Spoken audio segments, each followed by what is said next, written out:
item for all Salon people and then party them. Sisay-Jalloh Media will be bringing you a variety of programs ranging from documentaries to discussions, interviews, news, views, sports, and entertainment.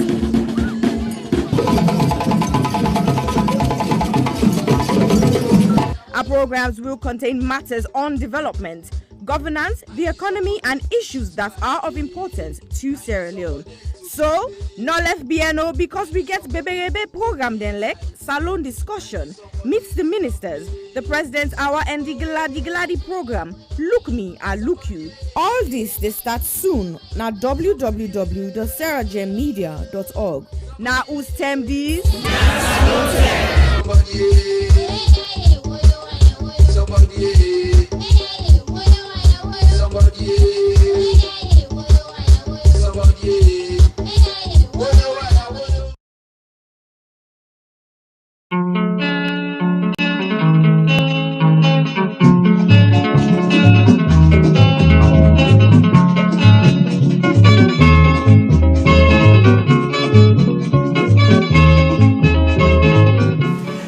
As we talk about burning issues ranging from politics to the economy, culture to sport, education to entertainment, corruption to the environment, we realize the Sierra Leone story is far from finished.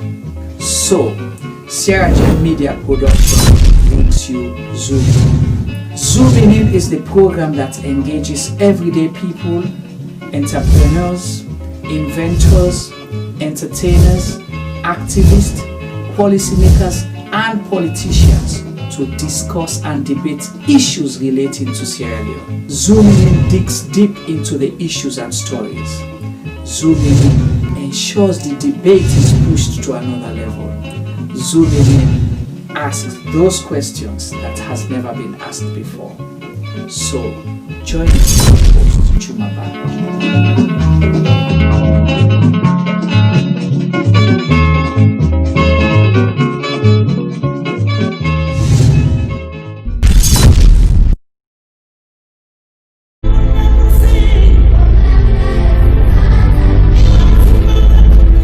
When I was young, a lot of things were different. Unfortunately, most of the differences seen now are heartbreaking and are not good at all.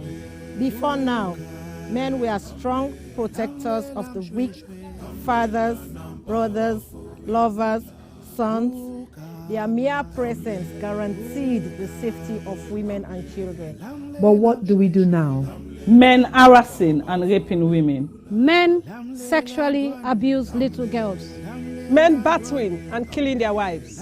Any form of sexual assault, be it rape, sexual abuse, or pedophilia, is a killer to human self-esteem. Women should stop dying in silence. Speak now. The rapist should be stigmatized, not the victim. I think death sentence should be the consequence of such terrible acts. And you mothers, build confidence in your children, put trust in them, listen to them when they make reports, and take necessary actions. Talking of mothers before now, women were virtuous. They were mothers, daughters, and sisters. Nurturing, counseling, supporting their menfolks.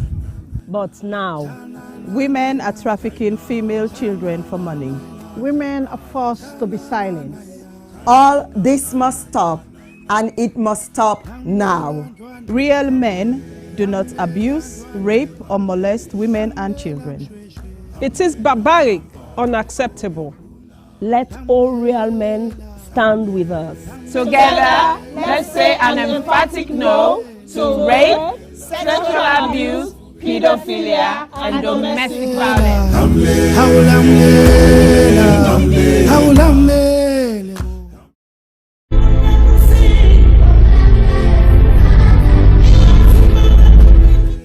Of all the crimes committed against a person, rape is the one that leaves the person feeling very violated. A rape victim is often left with the feeling that a part of them has been torn apart.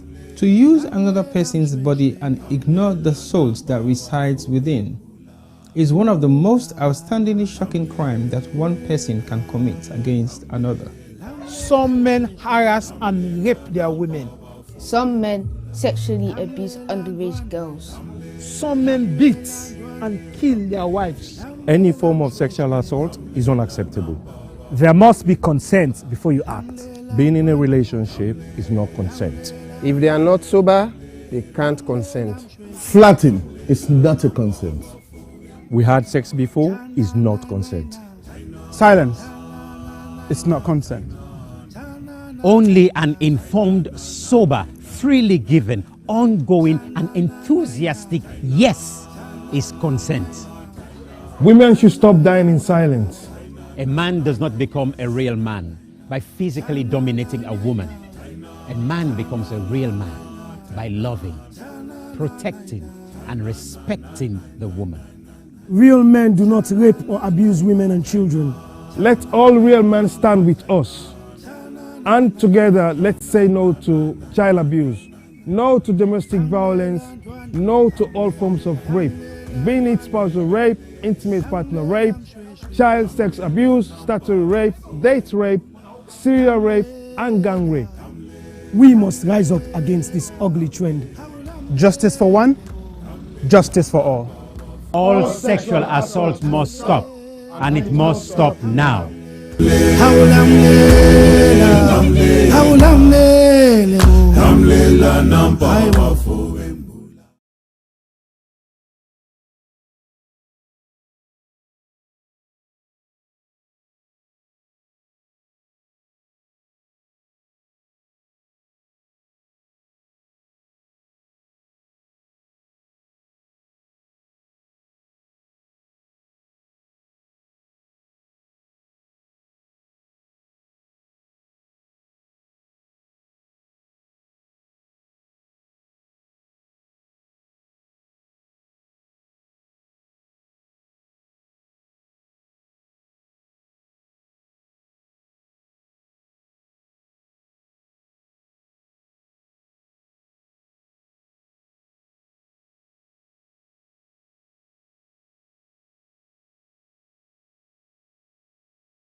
Hello, good evening, everybody.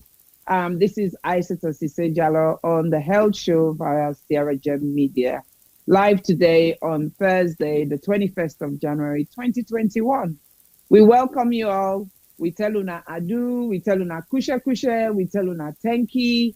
We dey try for keep them in English today a little bit more because one of we guests will get today, not to Sierra Leonean, but we'll try and balance it as much as possible. Today, we're going to talk about a very interesting topic, a topic that has to do with women, but as much as it's got to do with women, it's also a men's affair because anything that affects a woman does affect a man. As you hear the word of a woman, it says woman, so it always ends with men. So it's very important. You share this program and share it to your male friends. Encourage your husbands, your partners, your brothers, your uncles, and so on and so forth to engage and watch. Please make comments as much as you can. Please ask questions as best as you can, and we'll try as best as possible to answer them as much as possible. So just to make a declaration, the topic we're going to talk about is to do with fibroids, which is a tumor that affects the reproductive organ of female. And however, I am not a gynecologist. However, as a healthcare professional, I think I see myself fit to do plenty of research so that I can bring this information and bring this topic to a platform where we can all talk about it, just to tease out your thoughts and also to get you thinking about what you should be looking out for and what you're already seeing and noticing, but didn't think about it that deeply. And also for people who have already gone through it or are going through it, to kind of relate to people who have gone through it and who have experienced it as well. And to find those common ground and common theme to make you understand and realize that you're not in isolation. There's plenty of women who are going through this at any given time. So today we're going to talk about fibroids. Fibroids are non-cancerous growths. The reason why they're non-cancerous growths because they're tumor. They're also considered tumors. But with tumors, you have cancerous tumors, which go under the bracket of cancer. And then you've got non-cancerous tumors that also grow. But the difference is a cancerous tumor spreads, whilst a non-cancerous tumor such as fibroid doesn't spread. It grows, and it can really grow, sometimes at a slow pace or sometimes at a very rapid pace. However, it doesn't grow into another organ, which is the biggest difference between a cancerous and a non-cancerous tumor. And there are growths that are made up of muscle and fibrous tissue. And they vary in size, like I said, and sometimes a woman can have it and live with it for all through their life, or sometimes they can't. It can actually become very bothersome and troublesome in many ways. So just quick things about it. It can be treated most times, and there's various treatments that are available, which is the very important message here today. We've got surgical treatment, we've got non-surgical treatment, we've got medical, and we've got other forms of treatment such as embolization and so on and so forth. What causes this fibroids? People say, why? Why do, and in our local, in Africa, we usually say it is a growth. It is noted as a growth. And people don't say it's fibroid. They always refer to it as a growth. And so it is the same thing. It's a growth because it's fibroid tissues and muscle tissues that have grown up and then become this big lump or multiple lumps in your uterine. You find them in your uterus, which is kind of the bag also where a baby sits in a woman.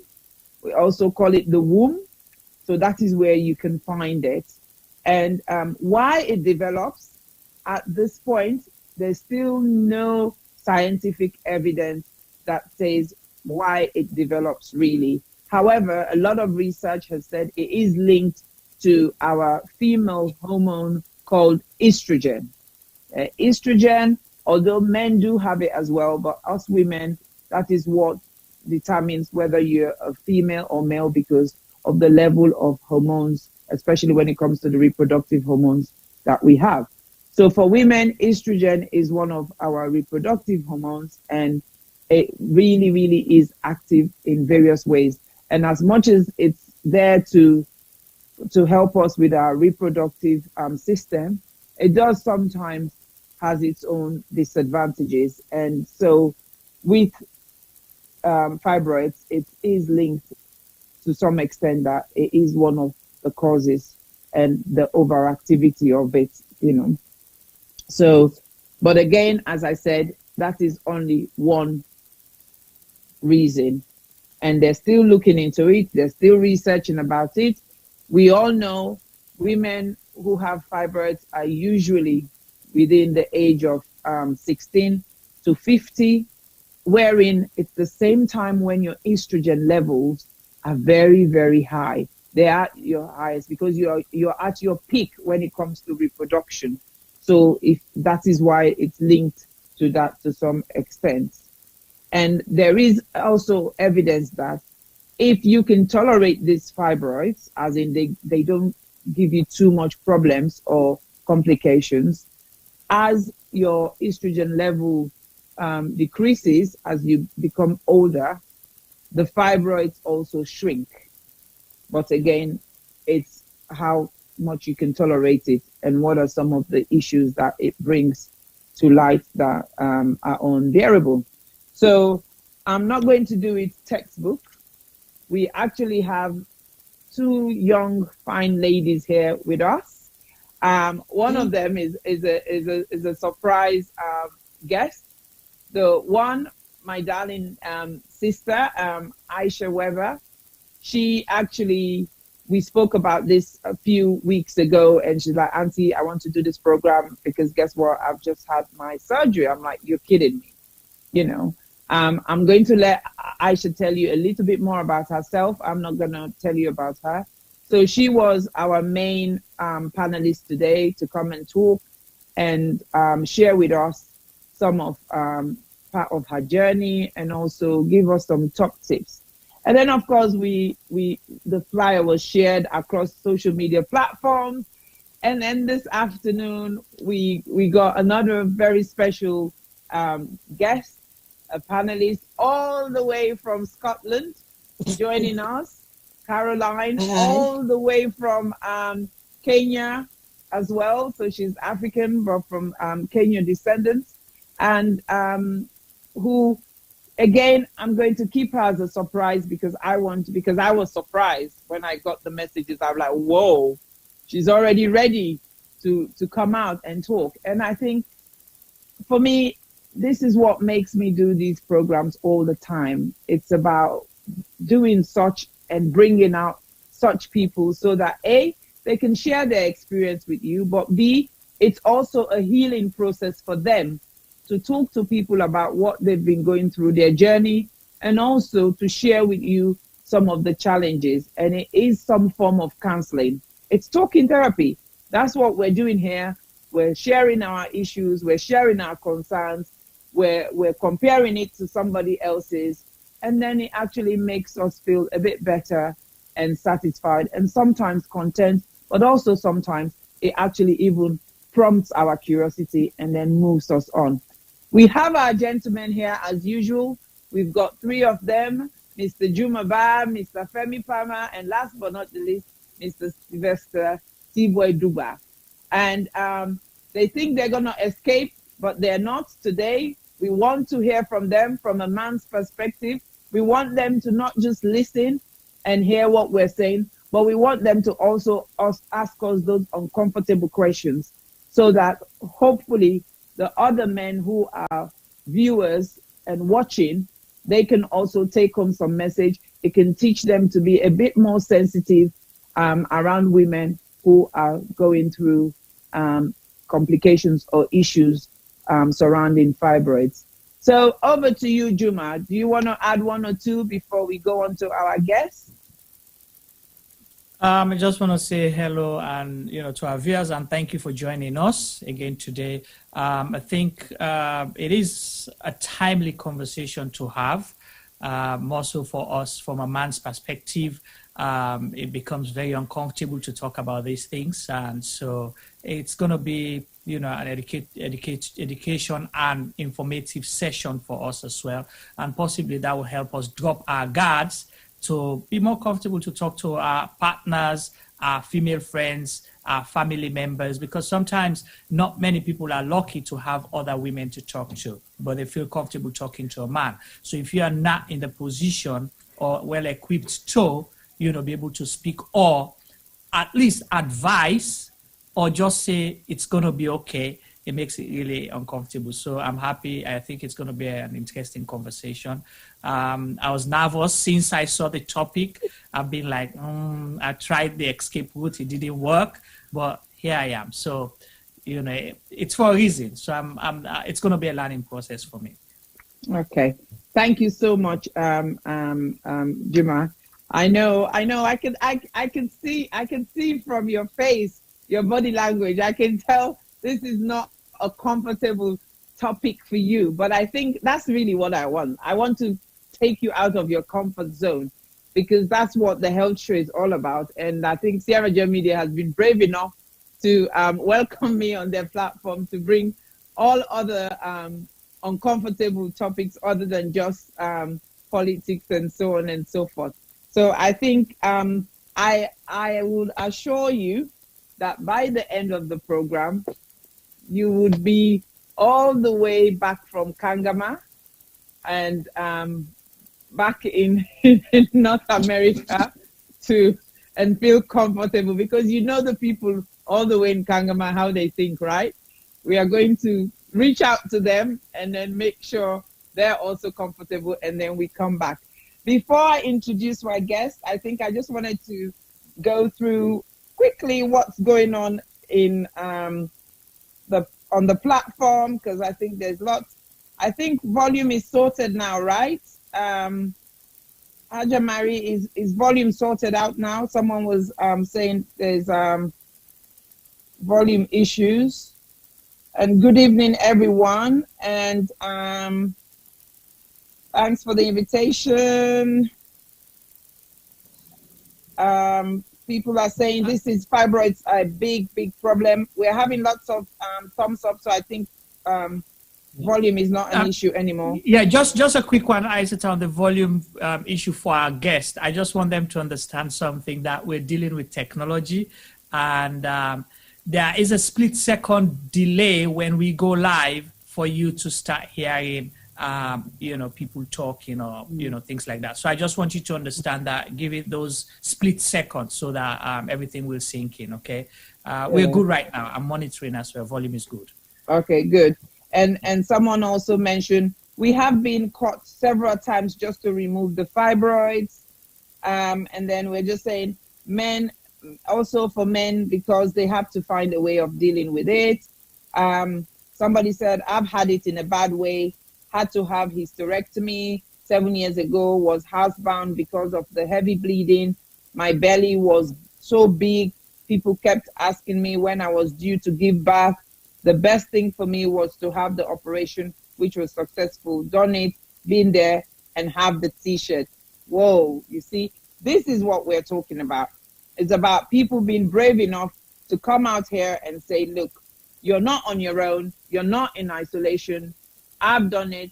Yes, it wasn't easy, but look at me now. I am actually happier than I was a while ago. So, ladies and gentlemen, I give you my first guest. She will introduce herself. Miss Isha. Good evening, good morning. Yes, my name is Isha Weber. I am a women's health advocate. You might have recognized my face before from C conference, and I think it was 2 years ago when I discussed the importance of the cervical screening program. So I'm back again. I am your younger sister or your small cousin correspondent, again talking about the taboo things that we're not brought up to talk about, we're not socialized to talk about. And long story short, 3 months ago, I had a fibroid removed. It was the size of a baseball. So yes, that's why I'm joining you all today. Okay. So thank you, Isha. So prior to having this fibroid removed, can you take us back to when you actually realized something was wrong? Something is not right here. What made you come to that conclusion that something is not right with my reproductive organ? There's something there that is not meant to be there. And talk us through that process and how you got to where you are now. Yes, so the process actually started, I would say, coming up to 5 years ago. I was having a lot of back pain, lower back pain, and my left leg in particular, there was a lot of pain going down my left leg, and I started to walk with a bit of a limp. So I went to my GP and she sent me for a scan on my back because we thought maybe one of the bones, let's just check, because I'm quite tall as well. So the scans came back perfectly fine, and that was that.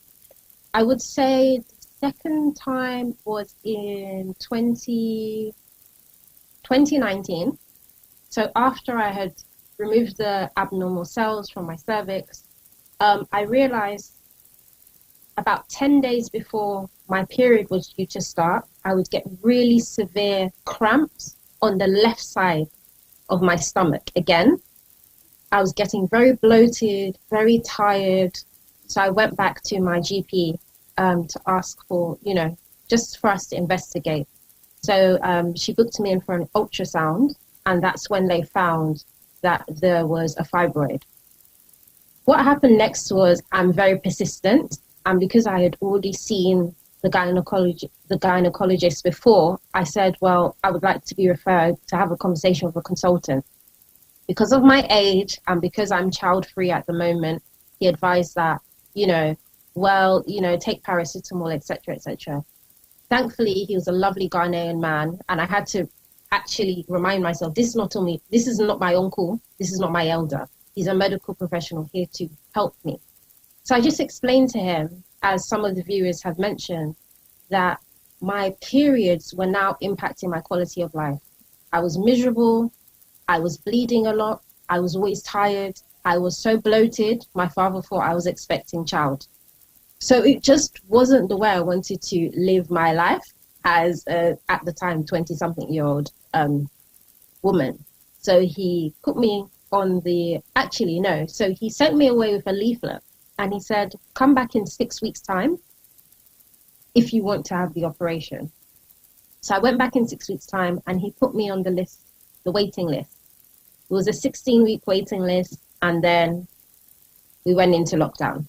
So in actual fact, my surgery was delayed by, I would say, 8 months. Okay. So knowing you and knowing your history, and like you clearly mentioned, I wasn't going to mention it, but I'm glad that you have.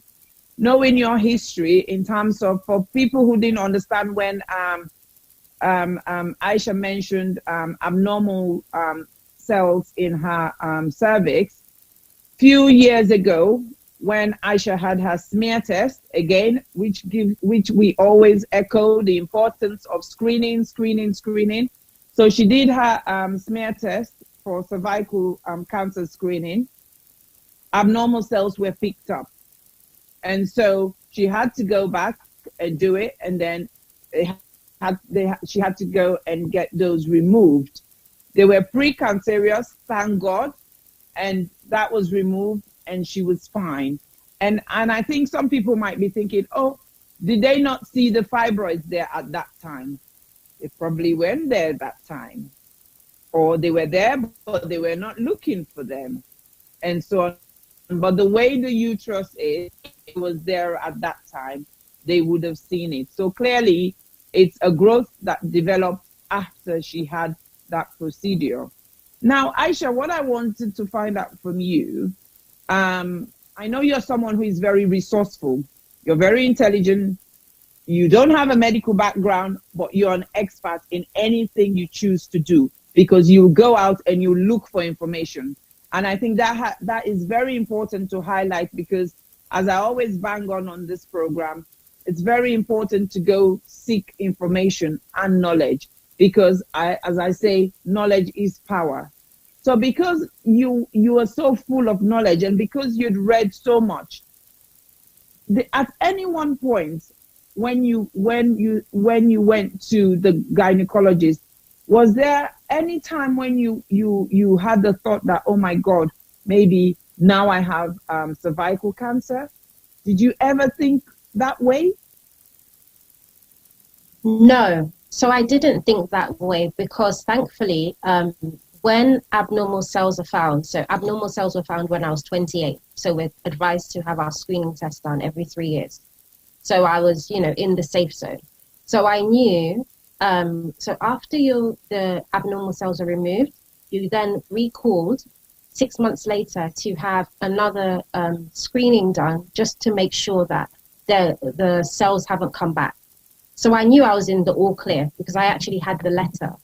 But what I would say is, because I was up to date with my screening, my cervical screening, it meant that the doctors knew, okay, we're not going to, let's say, just tell her to go away or come back later. Because I was already in the system and I'd shown that I know what I'm talking about and I know my body, I think that's why the surgeon took me a lot more seriously. Because for women my age, what tends to happen is they might fit a coil So a form of contraception that can be used to alleviate the pain. But I made it very clear, I don't want any more contraception and I don't want a stronger form of paracetamol. So I had to speak to him in a language that he understood and that he could understand. That I'm a young woman, this is impacting my social life, this is affecting my money, because I can't tell you the amount of days off that I've had to take when in my 20s because I was too sick to go to work, like in pain. So when we're talking about the men in our life being aware, one of my favorite men, my baby brother, for him, he knew from about 13, 14, oh my goodness, Isha has really, something happens once a month and Isha is really upset and really sick. So he learned. So I think for me, it was a case of, I think it was more the financial aspect of it. I couldn't afford to take any more days off of work because I was, before my operation, I was bleeding 20 days a month. So just think about that financially in terms of our sanitary products. That's a lot of money that you're going through consistently. Yeah.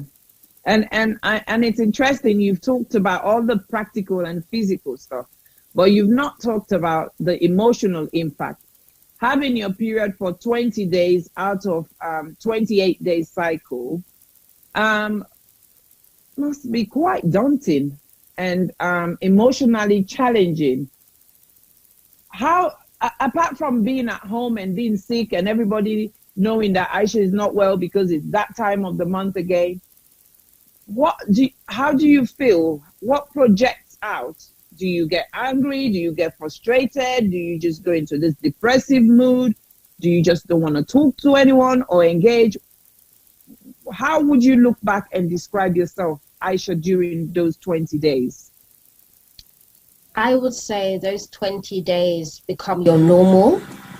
Become your normal. You just get very used to being upset and you don't function. It now becomes your normal where you just adapt to it. You feel angry because you compare yourself to other women, maybe your age or older, and you think, why is it me that has such a bad cycle? Why is it me? And you try different things. Maybe you try and drink more water, you try and change your diet, you think, oh, let me try. And I think for women who make a decision to have the surgery, we have tried everything under the sun. We have tried everything. We've prayed about it, we've taken supplements, we've changed our diet.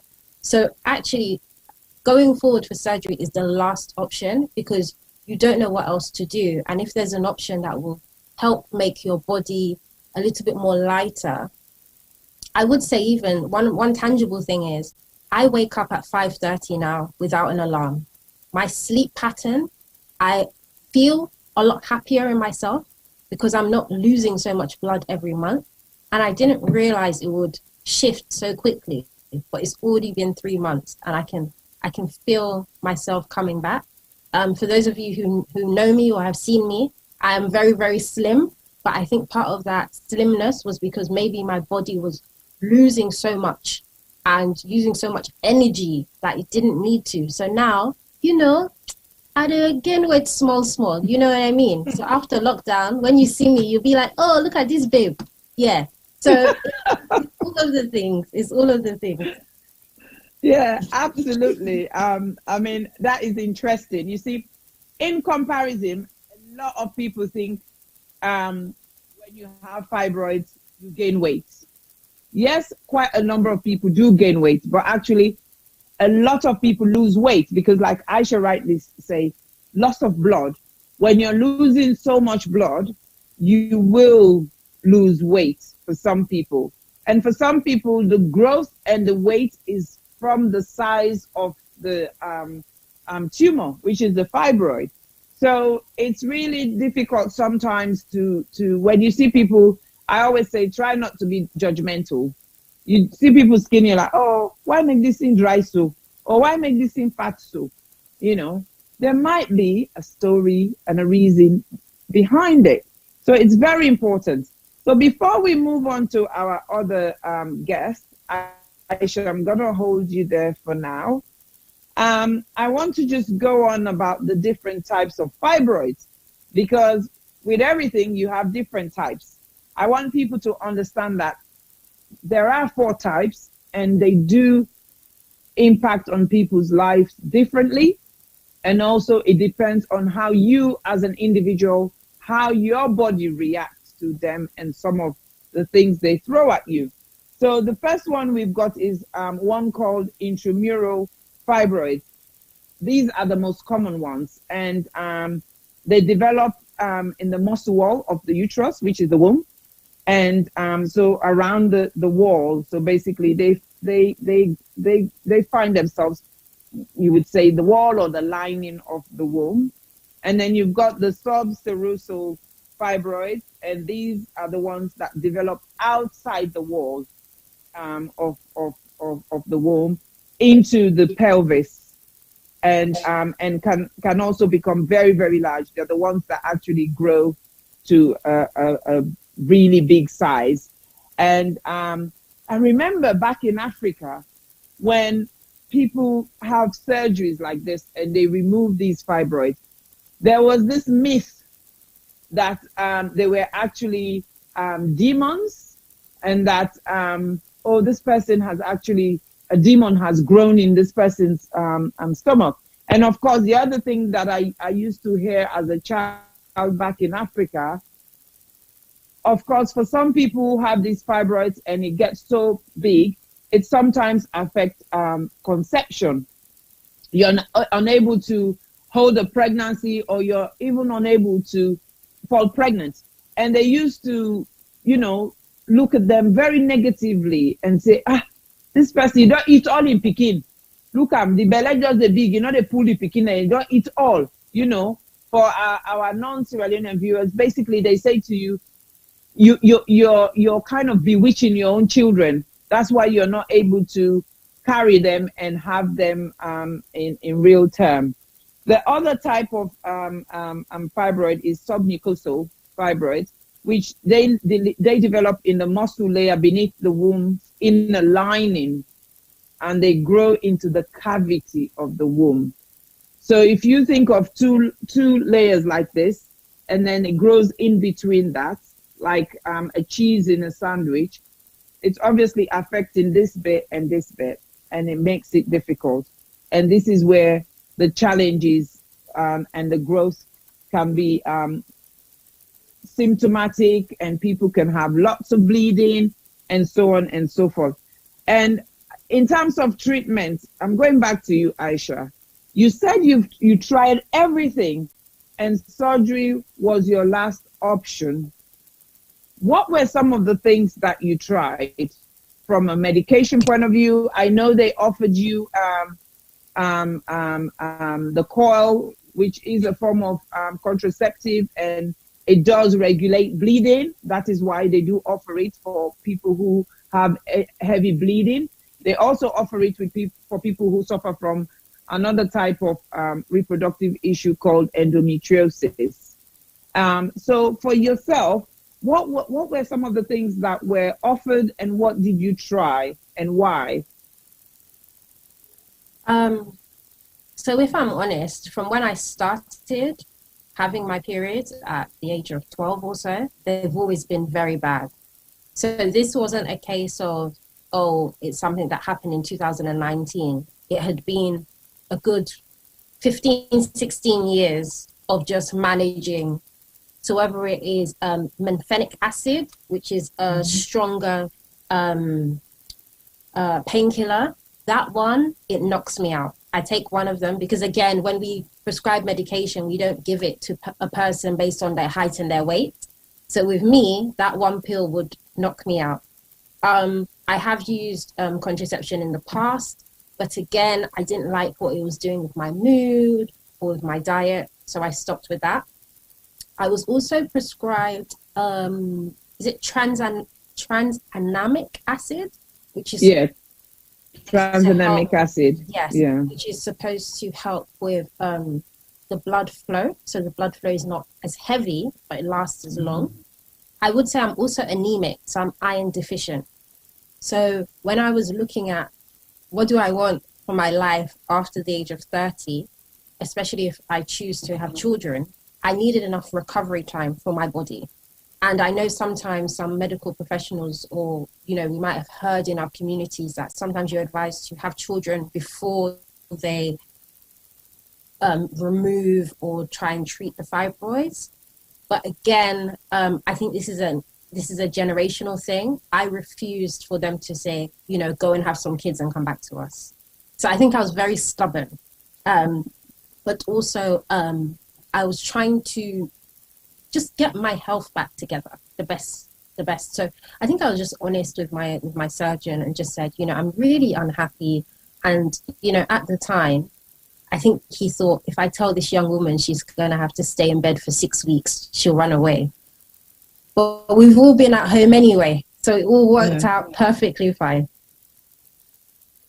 So, I mean, it's quite interesting. I just wanted to touch on some of the different medications that are available, the non-surgical medications. And we've talked about coils, which is basically intrauterine system, which is where you these things are put into you.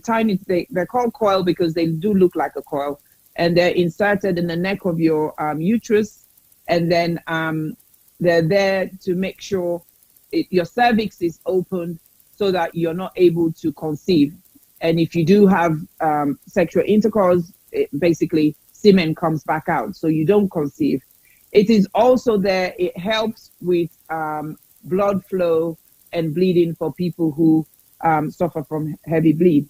The medication also, Isha was mentioning, tranexamic acid. It is an anti-clotting type medication that actually helps the bleeding to slow down, and it stops the small blood vessels in the lining of the womb that are bleeding, which is what the fibroids do, to kind of reduce to some extent. And then the other medication that Aisha mentioned, which was the mefenamic acid.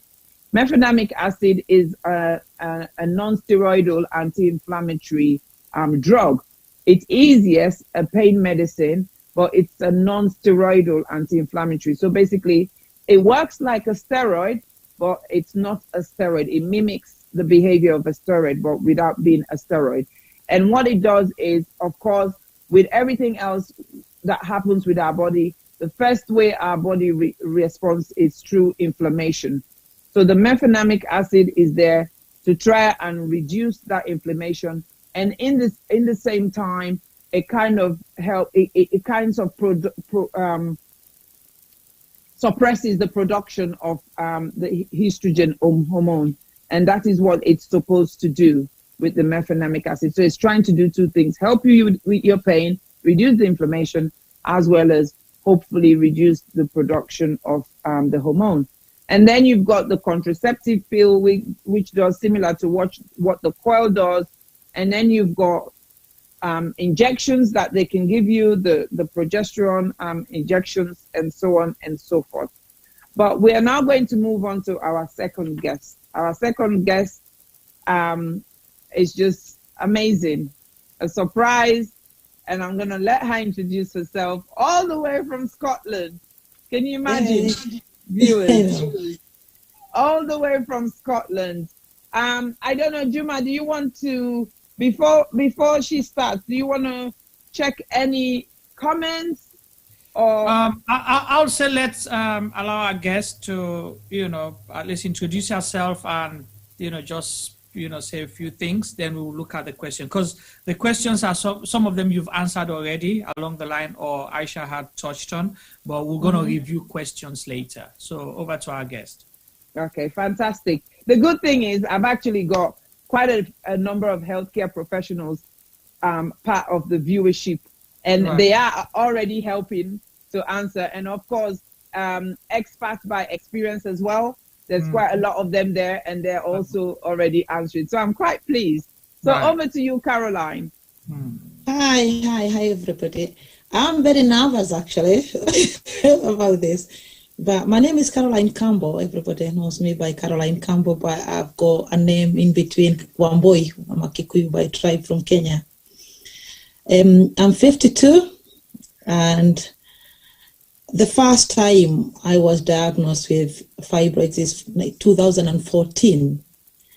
And the reason why I was checked for fibroids is was bleeding. I was bleeding so much.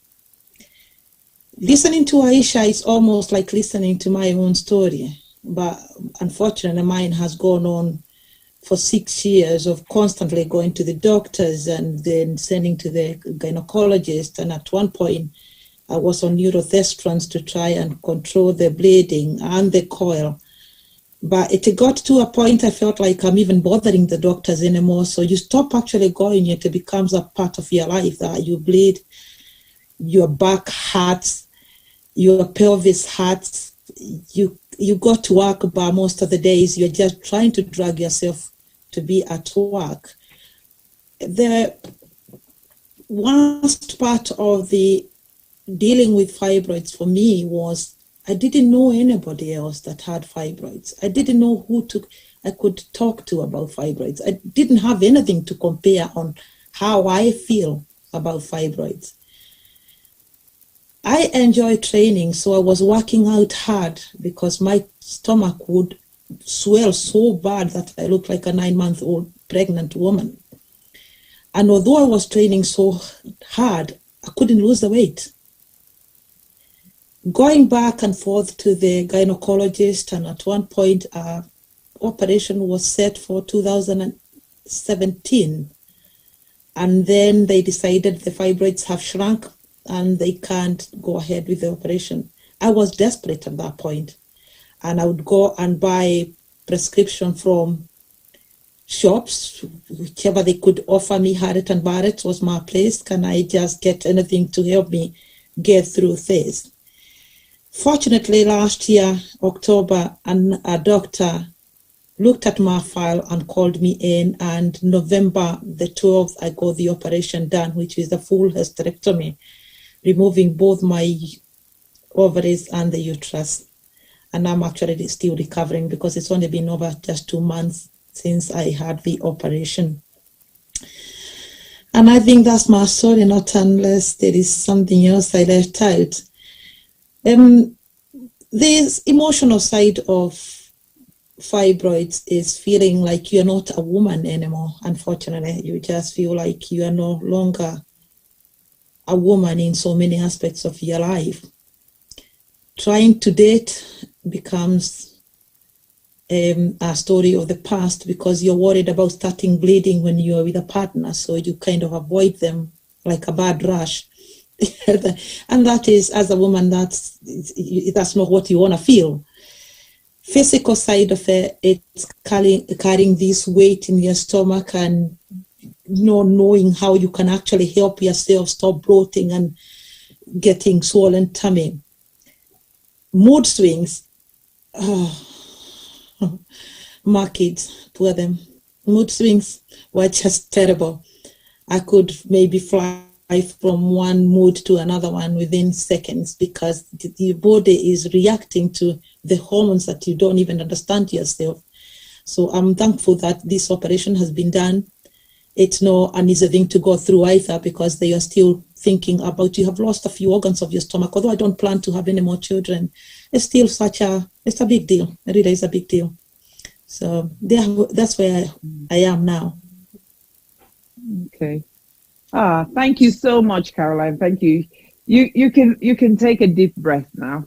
Yeah. You can take a deep breath. Yeah, and I think I'm usually not one who is lost for words, but I'm actually lost for words. And the reason why I'm lost for words is because you've literally answered all the questions that I was going to ask you, and you've been quite blatant about it, really, in terms of, for example, relationship with men. And again, I can see there's quite a number of men listening and watching. It does affect intimacy. It does affect sexual relationship because, for example, if you're bleeding for 20 days, for crying out loud, after the 20 days, you're exhausted. You've lost so much blood. You've played around that area so much that you don't even want anyone else to come near that area. And that's the reality. That's the fact. It's past 9 o'clock. so we can have an adult conversation, because I think with fibroids, that is one of the challenges that women face, especially when with surgeons are very cautious. They really don't like doing surgery if they don't have to, because of the effect surgery has on our body. So they try to avoid it as best as possible. Like Isha said earlier on, it's a last resort. It's considered a last resort when it comes to things like fibroids. So they try all sorts of things. However, when it has to be done, it has to be done. But when and you I think a little of, bit on that, when you, yes, I do understand yes. about the doctors trying to be cautious about having these operations. But as a patient, I felt, and that's my experience with it. I felt like sometimes you just need to keep pushing. Yes. Keep pushing, because it has taken me 6 years of unnecessary waiting, of a struggle with fibroids. I wasn't planning to have any more children. I actually told the doctors over and over, I'm not planning to have any more children. So I really do need this operation. But it took me 6 years for anybody to actually allow me to go through with the hysterectomy. Yeah. The relationships, it's not only with a husband or a boyfriend. The relationships with your family life can be really affected by the whole of the situation with the fibroids. One, as Isha said, financially. Two, emotional. When you can explain to your husband or your partner about the difficulties of the feelings that you have, the feeling dry when you have the painful sexual experiences, that kind of puts you off. So it takes a strong person to be able to talk about that aspect of, I'm dry, I don't feel like being penetrated anymore. And for your partner thinking, oh, you're just this usual thing that women you go through, you don't want to have sex, you want me to go elsewhere. It's trying to get men to understand your body, it's not you, your body just can't take it. And what you need is support, rather than feeling like, because when somebody says that, or you just don't want to, you actually feel like you're not normal. All the other women do it, it's just me. And if you don't have anybody to compare your feelings on how you do, then that affects you even more. And that's when I got that link, actually that minute I text you, I had just got that link from a friend of mine from Sierra Leone who has known the struggle with me with fibroids. And I straight away thought, I don't care where this program will be. If I can just reach one person who doesn't know where to go, how to deal with it, then I'm up for it. Up for it. Thank you. Thank you, Caroline. And because you don't want people to find themselves in a situation where you were, like when you started, you said you didn't know anyone that had gone through it. You didn't have anyone to share your experience with, and you don't want that to happen to somebody else. Gentlemen, over to you, Juma. I can see you guys putting your head down, shaking. What have you got to say? I just want to first say thank you to the ladies for coming, agreeing to share, their story, their experience with us, publicly, and particularly as, men as well. It's interesting listening, and, so much comes to mind when you listen, and then possibly you start feeling guilty about either judging your partner or female friend, not necessarily because they have fibroids, or on so many other things that has to do with their body, their emotions, and how they feel. I, of course, had I've met a couple of female friends that there was one person who, very good friend, and she broke down and was able to share her story to tell me that I have these fibroids, but she was in two minds. That was in Sierra Leone, about making a decision to, take the surgery, to go for the surgery. For me, my first advice was don't do it. Do not do it. That's the first thing, because, you know, my experience or my understanding about surgery, we consider fibroid surgery as a major surgery in Sierra Leone. It's not something you would say is just a minor surgery or something that you can just deal with over, you know, like 1 or 2 hours. So for me, it's like this big thing. I don't know what you know, fibroid is, but my understanding is going to take 8 hours, 10 hours, you know. How is that frame going to cope? So my first advice was to tell her that do not do the surgery. But she told me that, Juma, I'm in pain. You will never understand. And, you know, the other thing in our culture, I'm sure possibly for many other African countries, we are so quick to jump into conclusion and innocently, you know, when you see a woman, you know, they're a little bit bloated, the first thing that comes into mind, oh, congratulations. When are you expecting? Oh, you know, you start rejoicing for that person. You start asking, is he a male child or female? You understand?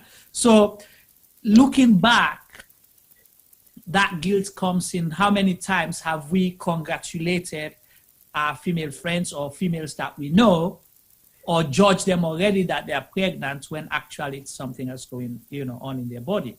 So those are the kind of things that this conversation opened up for me. And you touched about something as well, Isatta, earlier, about the stigmatization and the taboo. You know, we are quick to accuse women that, A, you know, you don't sell your womb, you don't, you know, sell to the devil and things like that. That's firstly. Secondly, you possibly, you know, come to understand that your partner is bleeding too much, and you start jumping into all these conclusions in your head without actually asking, showing concern, because you're thinking, oh, okay, possibly she's cheating out there, that's why, you know, all of those funny thoughts comes to mind. So it's a lesson for us, the men, as well, to be able to listen and ask questions. And again, I think it's be a good advice for the women to be able to express how you feel. Say it. Don't hold back. At least it will be best for you to say than pretend it's all okay. Because if you tell the man, then possibly in their quiet corner, they may be like a little bit upset or shows, you know, some kind of funny attitude, but they have conscience too. Men do have conscience. They'll sit by and think, and then possibly understand that, okay, this is the reason, you know, why my partner is refusing to have sex, for example, or cook, or, you know, do the household chores, because it's not just about the sex. It's about your body reacting in a way that you're not able to do other things. Like you both said, that I start feeling like I'm not a woman anymore. I'm not a complete woman, kind of, you know, I cannot perform all the roles that a woman, you know, has to perform, or society think a woman can perform. So it's a learning process from both sides. I'll leave it at that for now. I see there's a question, and I'm going to ask the question to the ladies, because it's, you know, that question comes from a man there as well. You know, and those are some of the things that you guys touched about already. They say, how are you feeling now after your surgery? What are the possibilities of having a child, or that is out of the question?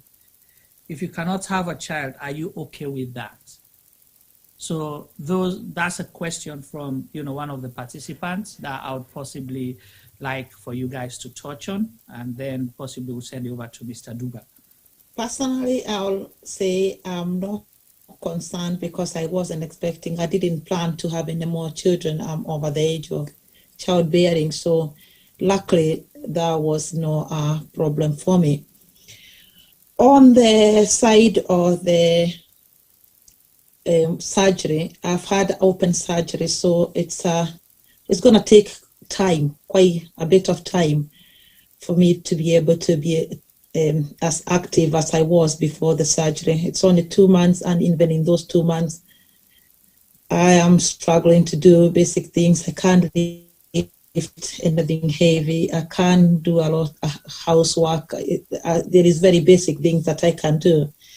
But hope in the next couple of months, maybe a month or two, I'll be able to go back to whatever the normal is. The other side of the hysterectomy is immediate menopause, a subject that many women don't want to talk about because it's it's not so fun. When you start going through the menopause, then it is another battle you're battling maybe for a couple of years until that's maybe settled. So to me, the children issue is not a problem. I'm happy with not having any more children, and the surgery is going to take quite a long time. So it's not a surgery that I would say, if you've got fibroids, you've been diagnosed with fibroids, run and ask for a hysterectomy. It's something you need to sit and really thoroughly think about it, and if that's the last solution, then go for it. But it's not something I would say as soon as they say you've got fibroids means hysterectomy. I would say for me, so there's a distinction. So Caroline had a hysterectomy, which meant I don't know if it was a total hysterectomy or partial. Total hysterectomy. Yes, so that is the removal of the uterine wall, so our reproductive areas. Whereas for me, I had something called a myomectomy. So because of the location, so as Isatta mentioned, there are 4 different locations a fibroid can be. So the length of your operation is actually dictated by how easy it is for the surgeon to access it. The length of your operation is also dictated by how many fibroids are in there and your general health and well-being overall. So if they are considering that maybe you might be high risk due to a pre-existing health condition, they will need more support staff, and also to make sure that you recover well. So in my case, I had 1 fibroid located at the back of my uterus. So they gave me a cut that is similar to a cesarean in order for them to go in and take it out without causing too much damage. So in essence, depending on the location, unfortunately, if the fibroid has now created a lesion, so like it's like glue, if it has attached to a neighboring organ, that means the length of your surgery. So for example, there was a lady in my age, early 30s, who she had an operation, but her operation was 8 hours because of the extensiveness of what was happening, not only in her uterus, but surrounding areas. How do I feel? Similar to Caroline, yes, I am upbeat and everything feels fine. However, I have realized that my stomach and my back muscles are a lot more softer. So for those of you who have had children, it actually made me think, oh my goodness, is this what women go through after they have children? So in due time, when gyms open, I'll work on strengthening my stomach muscles. I would say there is a slight generational difference between myself and Caroline's story and some of the women in the chat, some of the mothers and the aunties. My decision was made based off maybe a more Western or anglicized, that I believe my worth as a woman is not dictated on having children. So the myomectomy is so that you can, if you choose to, have children, but they encourage you not to try to conceive for at least 3 months so that the uterine wall has recovered. So I do have a telephone consultation with my surgeon in the coming months, just to let him know how I am doing, how my cycle is doing, how am I feeling in general, and that nothing has happened. But what I would say is there are different treatments that Isatta will probably share that doesn't need the removal of the uterus. So I want to say, if your niece, if your cousin, if your daughter, if your small cousin or somebody tells you, please do not speak in a fearful way, because you don't actually know if that person wants to have children. And the reason why they do a myomectomy is so that if you then decide to have children, let's say a little bit later than we culturally think, let's say 33, 34, 38, 42, you can still have it. I think this conversation is more about society believing a woman when she says, I'm in pain. Caroline, when you were saying it took 7 years, my eyes were welling up because I couldn't imagine if I had another 5 years of what I was experiencing. It's just so, and as Isatta mentioned, when we spoke a couple of weeks ago, we were laughing about it. You know, Isatta was like, oh, you know, now you can get dating. I said, but, you know, if a medical professional tells me having a child will reduce my symptoms, if I'm bleeding for 20 days a month, I don't want no man next to me. I'm not feeling attractive. I haven't got time to do cute makeup. I haven't got time to go out and meet somebody new. Your focus is change to, let me make sure I have enough sanitary products. Ooh, let me make sure I haven't sold my skirt. You're changing bed sheets all the time. You're just washing bed sheets. You know, it's time consuming. It's exhausting. So that's why I would say to everybody, I am feeling amazing. My mom's watching. She'll probably be thinking, oh my goodness, is this my child? But your energy picks up because your body isn't under undue strain or stress or pressure. I'm glad you touched on that, Isha, because mine had no other choice apart from the hysterectomy. The fibroids were over 8 centimeters and were the size of grapefruits. They had covered the whole uterus, and up to there was no way they could have done it through a keyhole. They were just far too big to come through the keyhole. So it wasn't an easy decision of having to do a total hysterectomy. There was no other choice. In the sense of having fibroids and bleeding, it's not everybody who actually bleeds. You can get that coil and stop bleeding, but the symptoms of the back pain and the pelvis continues. So although your partner might not be bleeding, as maybe you're thinking, oh, the only thing we knew it was somebody with fibroids bleeds a lot. Even when she's not bleeding, the symptoms of the pain, the back pain, the mood swings, the pelvis pain is still there. So you need to be very wary about how you handle someone who is saying, I've got fibroids, but I don't bleed. If you've got a coil inserted, you might not continue bleeding as you were bleeding before, but that doesn't stop the fibroids growing. Because at one point I stopped bleeding, but the fibroids continued growing. I just want people to understand that you're not necessarily having to bleed throughout the year for anybody to realize that you've got fibroids. Okay. Thank you so much, ladies. This is fascinating. It's quite inspirational. We're getting lots of engagement in the chat room, the viewers, lots of comments, lots of compliments. Caroline, everyone is giving you a big hug. Oh, Isha, thank you. I had them back. Yeah, you know, the COVID hug, you know, that's the COVID hug. Yes, yes. And so as of Isha, very well known in our community, and there's a lot of aunties there and cousins and friends going, Isha, you went through this? Oh my God, I didn't know. Are you okay, Isha? And so on and so forth. But I think they all know Isha. As she said, she's an advocate for women's health, and we've been working together for the last 2 or 3 years, and it's been amazing.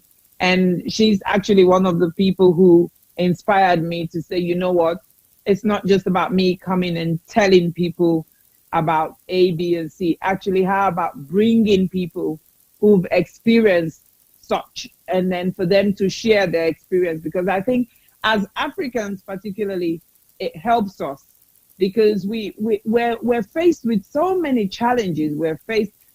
We have beautiful cultures and traditions. However, sometimes they are at our own detriment.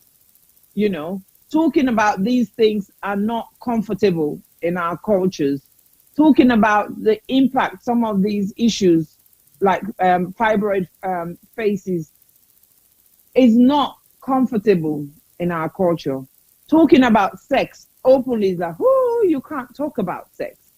Talking about the fact that, you know what, I don't have to have a child for me to feel complete. It's like, no. a woman is a childbearing machine.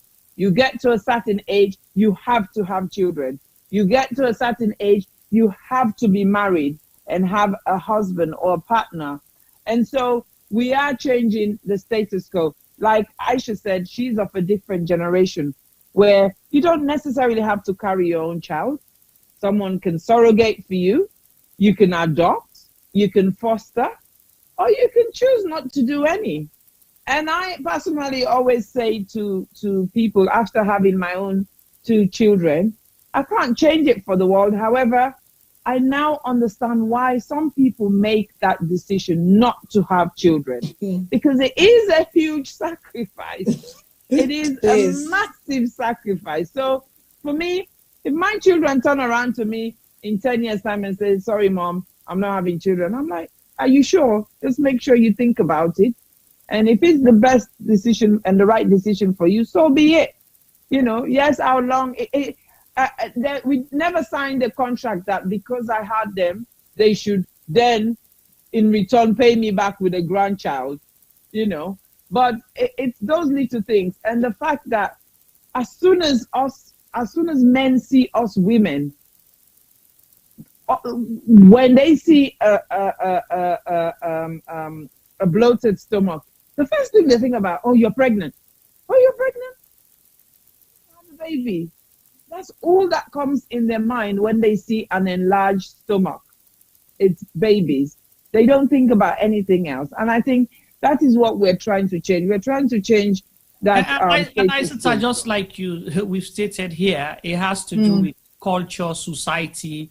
That's what we grew up to know, you know, that that's all that is there, nothing else. That's what, you know, the stomach is made of, nothing else. Anything that happens, you know, it's a woman's fault. So, T-Boy, yeah, go ahead. We can't let you go. You know, I cannot be the only one speaking on our behalf. Come on, go ahead. Yeah. So, hi, welcome everyone. And then after you, Tapama. And I think it's amazing to have all these beautiful women on the platform today. Isha, no disrespect, I've known Isha since she was a baby, and I used to do her hair. And I just want to give a little bit of experience about that particular incident. I used to do hair about 15 years ago, 20 years ago, and I came across one of my clients who is from the West Indies. Very nice, good-looking woman, and she comes to me, I go to her house, and we have a very pleasant working relationship. And she disappeared for like a couple of months. I haven't seen her at all, and she hasn't turned up to get her hair done.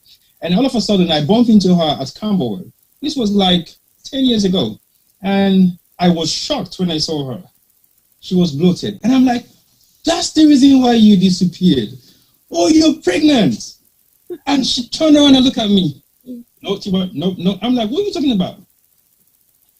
I will explain to you later on, Tiboy. So I froze. And that was my very first experience of seeing a woman who is going through that particular sort of fibroid. And I was like shocked.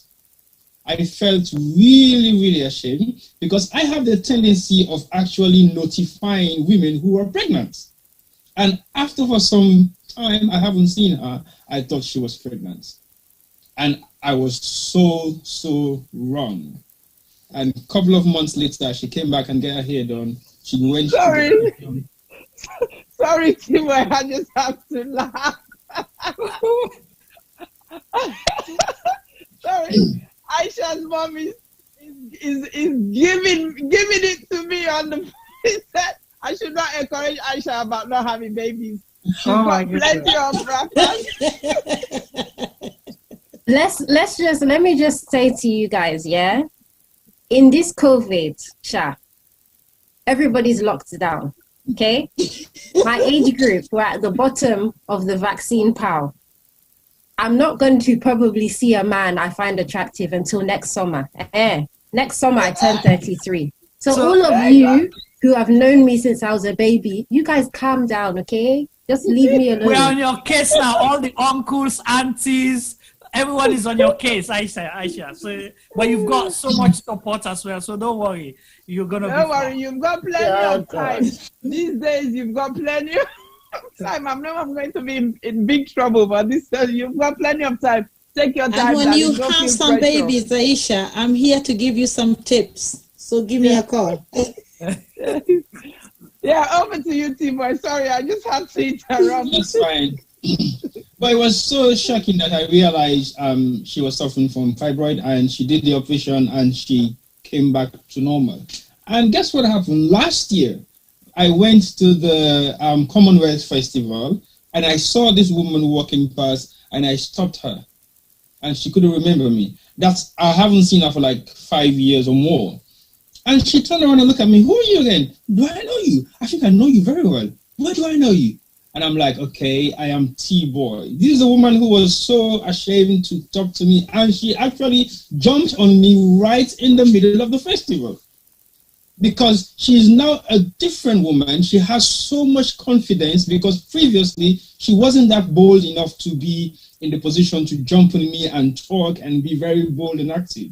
And all of a sudden, she was all over. So you can sense the difference from what she was like when she was going through the fibroid stage.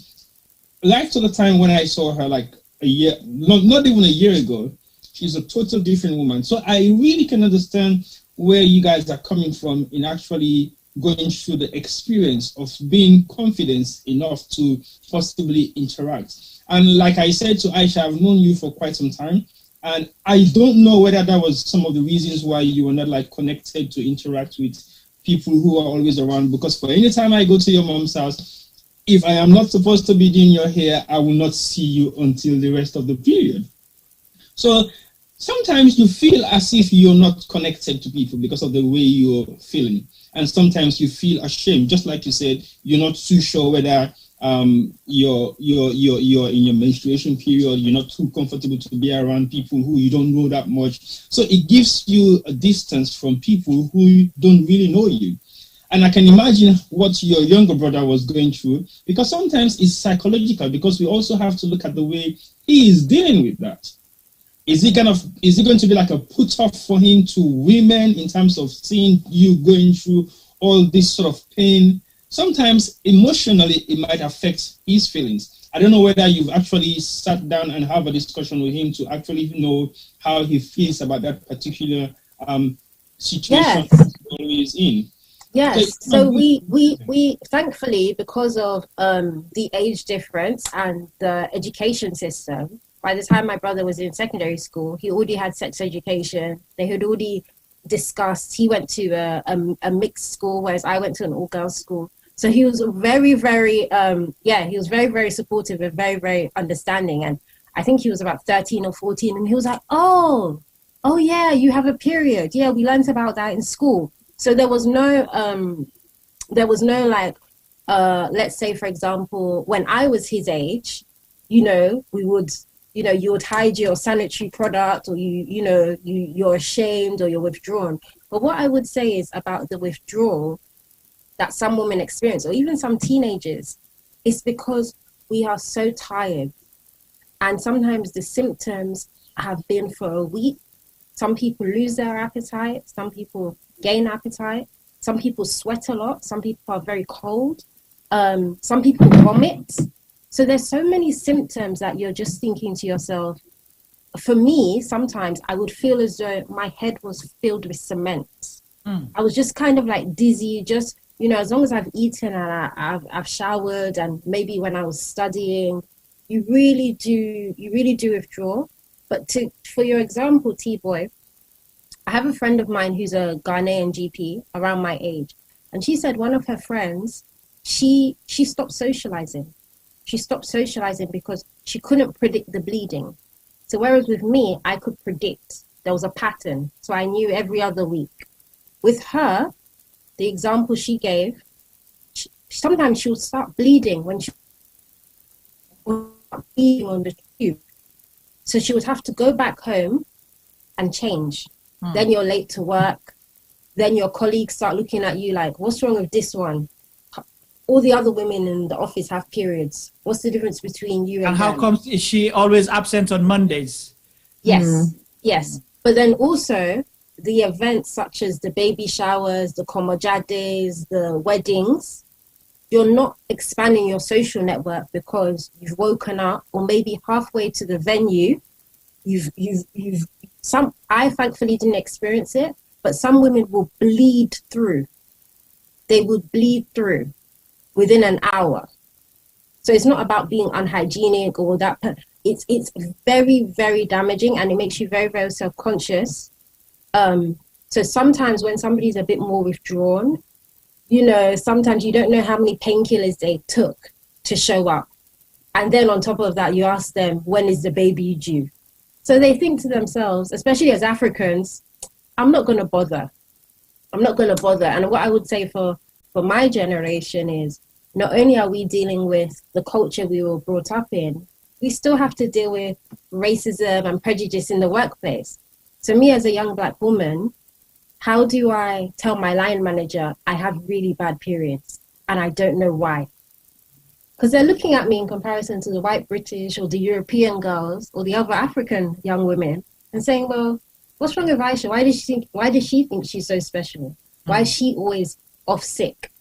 So by the time you get to your Saturday or Sunday, the last thing on my mind was community events or weddings. I just want to be left alone so I can go back and, make sure that my bank balance can then support my health and well-being. Can I say fibroids affects more Black people than any other community? Yeah. And I was one of those people that was unpredictable. Remember one day standing in Asda, paying for my messages, and all I felt was a flood. The embarrassment, you just cannot wait to run out of that place. Wow. Going to work and you got out of the car and it's flooding. So what I did, I became very vocal about my condition. Spoke to my line manager and I told everybody who could hear it heard it. That way they knew when I am actually going to the toilet like 10 times in a day, it's not me trying to avoid working. It's that day I'm just needing to go to the bathroom as often as up to 10 times in a day. Does it make you very popular? Absolutely not. So there is, this whole thing comes with other aspects of your life being quite affected, because you become victimized because everybody is complaining about you going to the toilet every 5 minutes. And due to having to fight these battles, then comes depression. It becomes a vicious cycle. And that's why I think it is very important, and that's the reason why I'm here today. It's very, very important for people to actually be aware of fibroids. Really, it's very important, not just here in UK, if we can reach the people at home, because it's not every GP that you'll go to and automatically identifies you've got fibroids. But if you're aware of what they are, the symptoms and what you need to do, then you can be able to push a little with the doctor and say, I think this is what I think I have. There is nothing wrong to say. I've had people say this is the symptoms, maybe this is what I've got. And I think the next time we also have to get back to what happens after the removal of the fibroids, because then that's another aspect of your life. Unfortunately, I'm having to go to internet to find people who have had the same operation as me, because although the doctor fed me about what they are going to do, you are not given enough information to, once you get home, then how do you deal with the whole hysterectomy? There is so many things to realize that, I didn't actually know that this is going to be happening in 2 months' time, 3 months' time. I'm still not able to do my dishes. I'm still not be able, and you don't have that guidance or somebody you can say that, by the way, today I can't do this. Is this normal? You can't call the doctor every time. And I didn't have a follow-up. Actually, from the minute I got out of the hospital, I've never been seen by a nurse or a doctor. Wow. No, there's no follow-up, which is quite scary because you are sent home with an open wound and there has not been any follow-up. So anything I know if I phone and have a problem and prescribe the prescription, get my daughter to pick it up. And it's scary because now I'm on another process of learning things that I'm having to learn them during the actual operation, not before. So this program and whatever you guys are doing is just amazing, because it will help a lot of people who maybe are looking forward to have an operation, or they have got these symptoms and they didn't know what they are, and hopefully it is going to make someone have a better experience than maybe I have or Aisha has had. Thank you. Isatta, if I may just step in quickly, if that's okay. Thank you so much again, Aisha and Caroline, for sharing your story. And of course, we can see from the chat group, people are so happy that you're here sharing. And I'm sure there are a couple of people who wants to connect. So at least you can start your own social network, you know, and Aisha as well is there. So you'll be able to help and guide other people who may be very lucky to have your support before and after. One thing that you said earlier that, you know, stuck to my mind. You said after a while you start feeling like you're bothering the doctor. You know, you're like a burden to the medical practitioner that you're supposed to turn to, because you start seeing yourself as the problem. Like, why should I be calling my, GP all the time to say I'm feeling this way and that way? You know, that's one thing. And also for Africa, specifically in Sierra Leone, I'm going to ask you as well, Caroline, if that relates, if that's the same perception in possibly Kenya, within the Kenyan community. In Sierra Leone, we have this habit, not habit, culturally, when people start saying things, at the end of the day, you start believing it. Because sadly, because of the minimal medical, support or facilities that are available, you go sometimes to hospitals, you go to your doctor all the time, and then they'll tell you, we can't find anything, we cannot diagnose you. Then they start telling you, well, do you believe in God? Make sure you start going to church, pray, possibly there's something else. And then possibly go to your favorite auntie, who's been a role model in your life, and that auntie tells you that there's something else underneath. There are some, supernatural powers, so we have to go to the village. And then you start believing it, that, something is wrong with you. You have witchcraft, you're possessed, and that's what's causing you this pain. So these are kind of like I think the major impact socially has been caused by things like this because of lack of ignorance. So it comes back to the point why this program is important. So possibly you want to touch on that, if Caroline, if that's how your, the Kenyan culture relates or deal or reacts to things like this.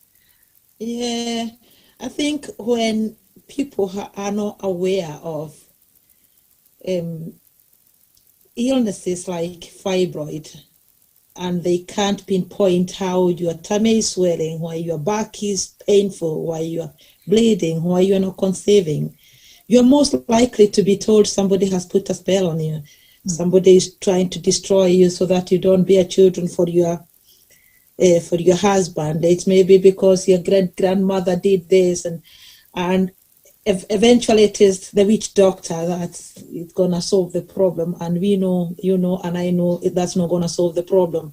So I think that is why it is important, if we have got a platform where we can talk to our people, we need to be able to make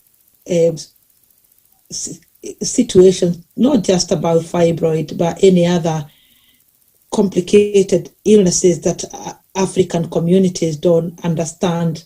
We have been quite lucky. We understand all these things. So it is maybe very important to start talking to people. When you go home, talk to the people who are close to you. Let them know, spread the word to others. Maybe, and understanding situations makes it easier when you're confronted by them. Yeah, Kenya, just like any other African country, I think we have got that using the witch doctors thinking that's what it is. Yeah.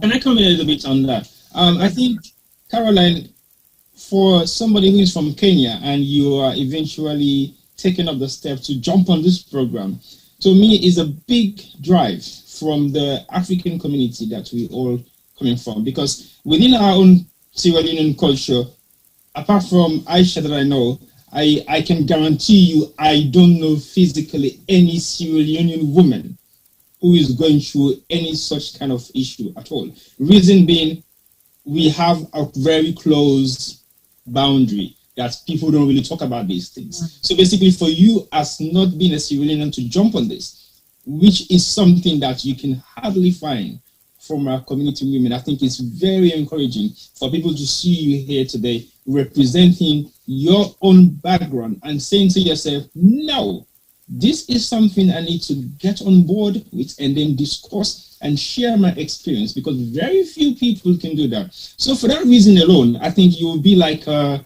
role model with Isha alongside you. I think you've just changed the whole perception, because Isha is not just brave enough. I think having us around her, she feels like she's in a very secure network with people that she can communicate with. But for you, it's totally different, totally new. You don't know who we are. You don't even know what the platform is going to be like. And you've just taken that opportunity, which I think is very useful to us today, because Aisha's experience is very close to home. Your experience is equally the same as Isha, but very far away from home. So we relate to you and Isha. When we bring that connection together, it makes so much sense for women to actually discuss these things with their partners, with their family members, so they will have that connection to be able to share the burden, to be able to share the grief, to be able to share all the issues around fibroids, so that we understand it a bit more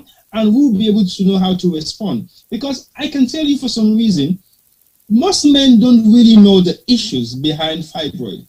And sometimes when they react, you will blame them, but they don't have no knowledge. They don't have no understanding. They're very ignorant about it. So for a man to say, oh, I'm going to work out with you because you're not having enough sex with me, and you yourself are not confident enough to tell that man what is the issue, that is the reason why you're not having enough sex, you don't... Because women are already scared, T-boy, that they're going to be judged by the men. So, well, I know. What's going to happen? I think I don't want to just say the men are being ignorant. That is maybe a big word. I think majority of them is no ignorance. It's lack of understanding. Because what you don't understand, sometimes it's not easy to be sympathetic about. But the more they are going to know about what is happening, then I think the more they understand, the more sympathetic they might be. Not everyone will be.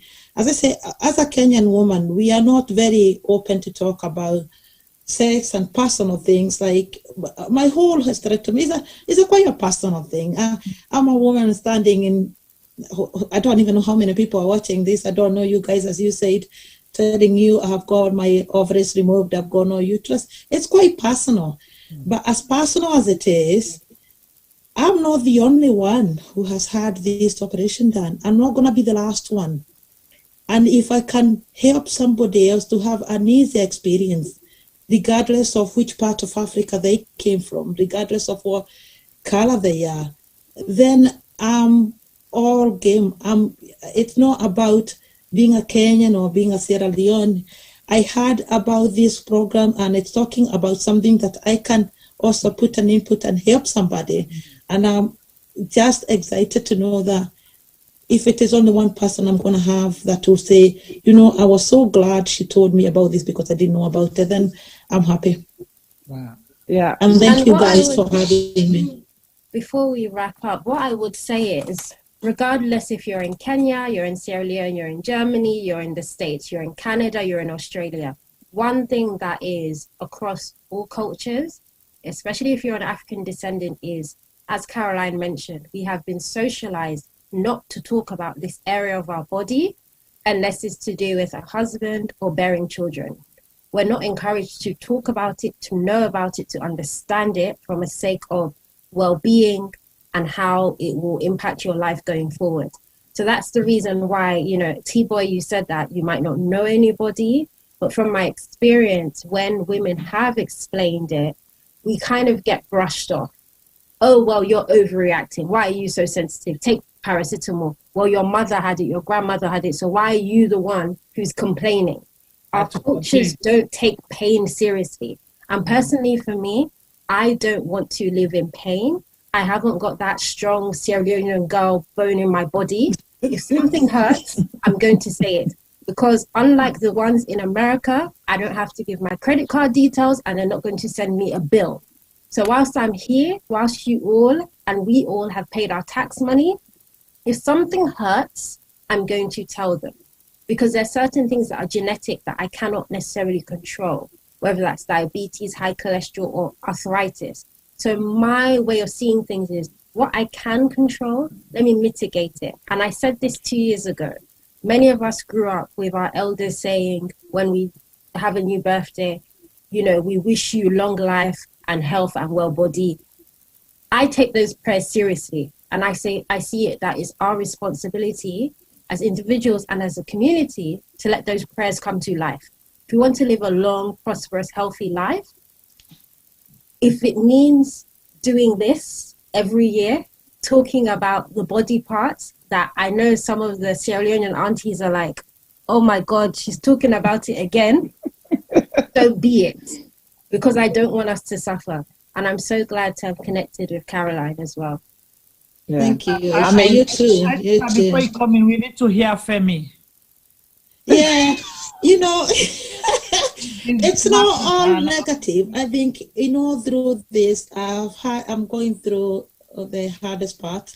But at the same time, there is a gentleman out there who would like a wife that is not going to be a children, and is guaranteed there'll be no children because I've gone over it. So it's not all bad.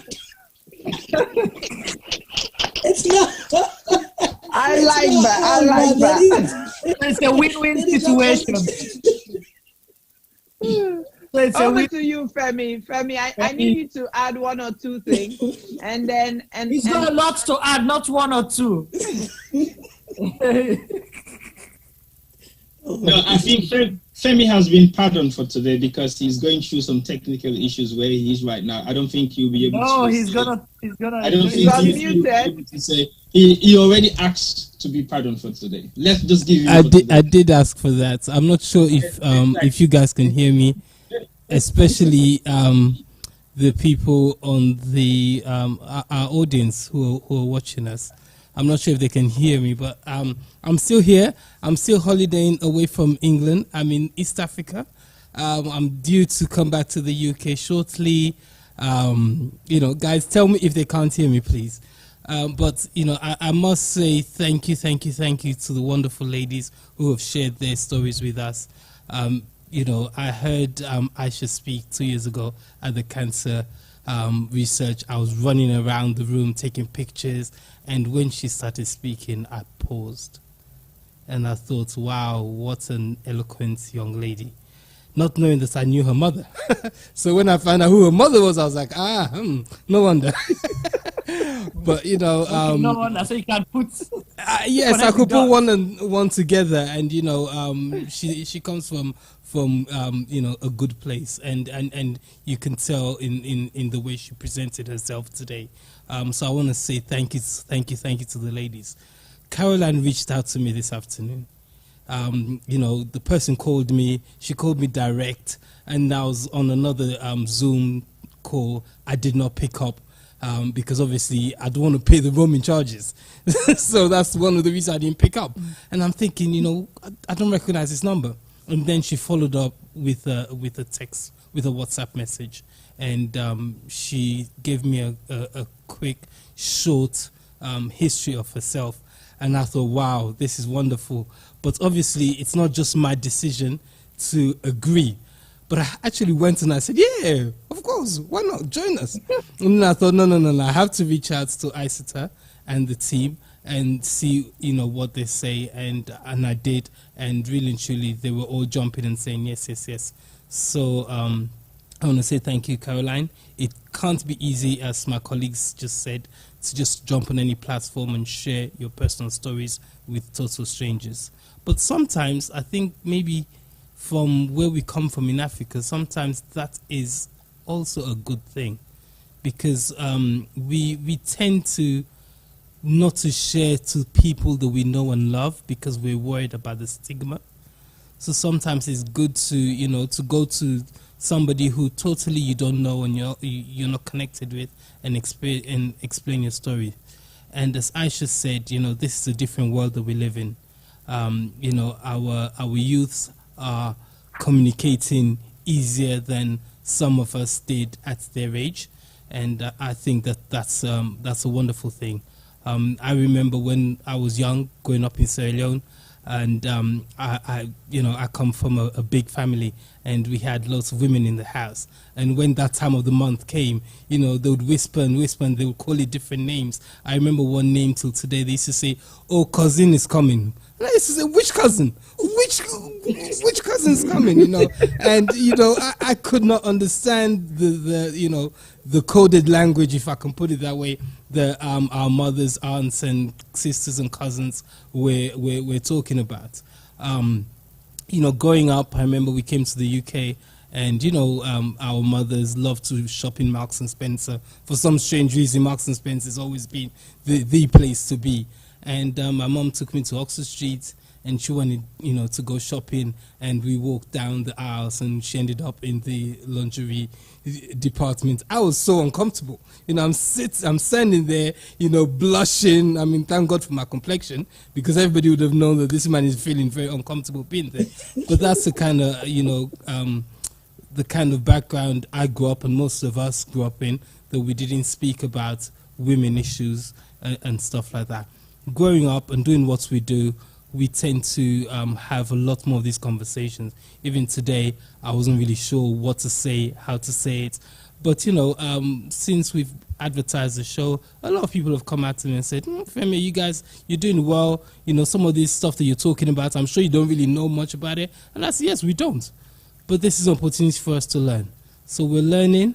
We're learning from you guys. We're learning from the guys online who are giving us the, you know, thumbs up and saying, guys, well done, blah, blah, blah. But, you know, this is, it's a learning curve. I've got a young daughter now, you know, so again, that I have to think about when she gets to, you know, that age where she starts to see her period. And I'd love to be able to advise.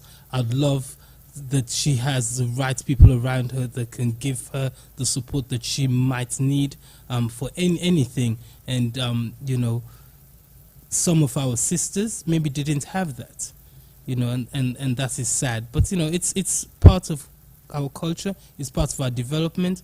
Our grandmothers, our mothers, our aunties, they're learning to open up and communicate. This is a communication age, so we all know how big communication is.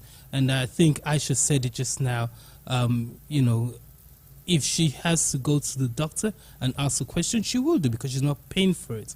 And that might help her children, her grandchildren. You know, I'm hoping Auntie Marie is listening.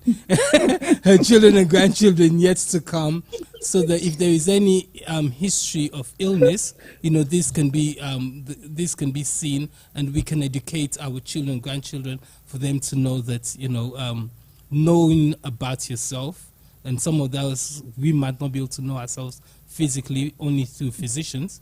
So by knowing ourselves, we might be able to help our generations yet to come. One more thing before I go. Somebody said to me today, after we were publicizing this show, saying, men, you guys really need to start talking about health in every way. And she actually asked me if we can do a program on, how did she put it?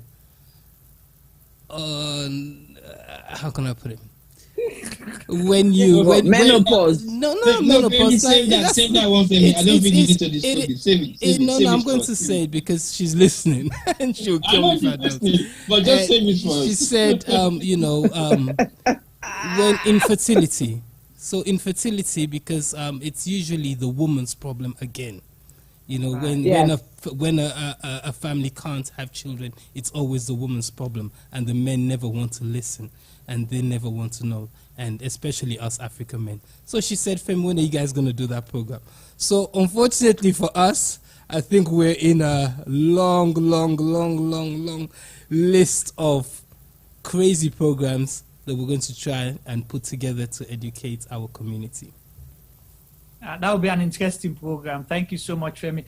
Just before we give it back to Isatta, somebody share another coded name for you, Femi. Say Papa Shekide na hammock. Papa Shekide.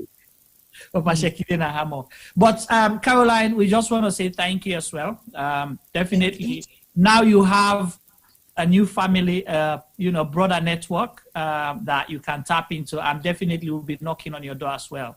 Thank you. Of course, Isha, you get the uncles and aunties around, and of course you're comfortable enough, to challenge us, and be a good partnership there, the intergenerational connection with you and Caroline, of course, with Isatta's guide to other people. So over to you, Isatta. Absolutely. Thank you, everyone. Thank you, especially Caroline. This is amazing. Like we've all said, we're used to Isha.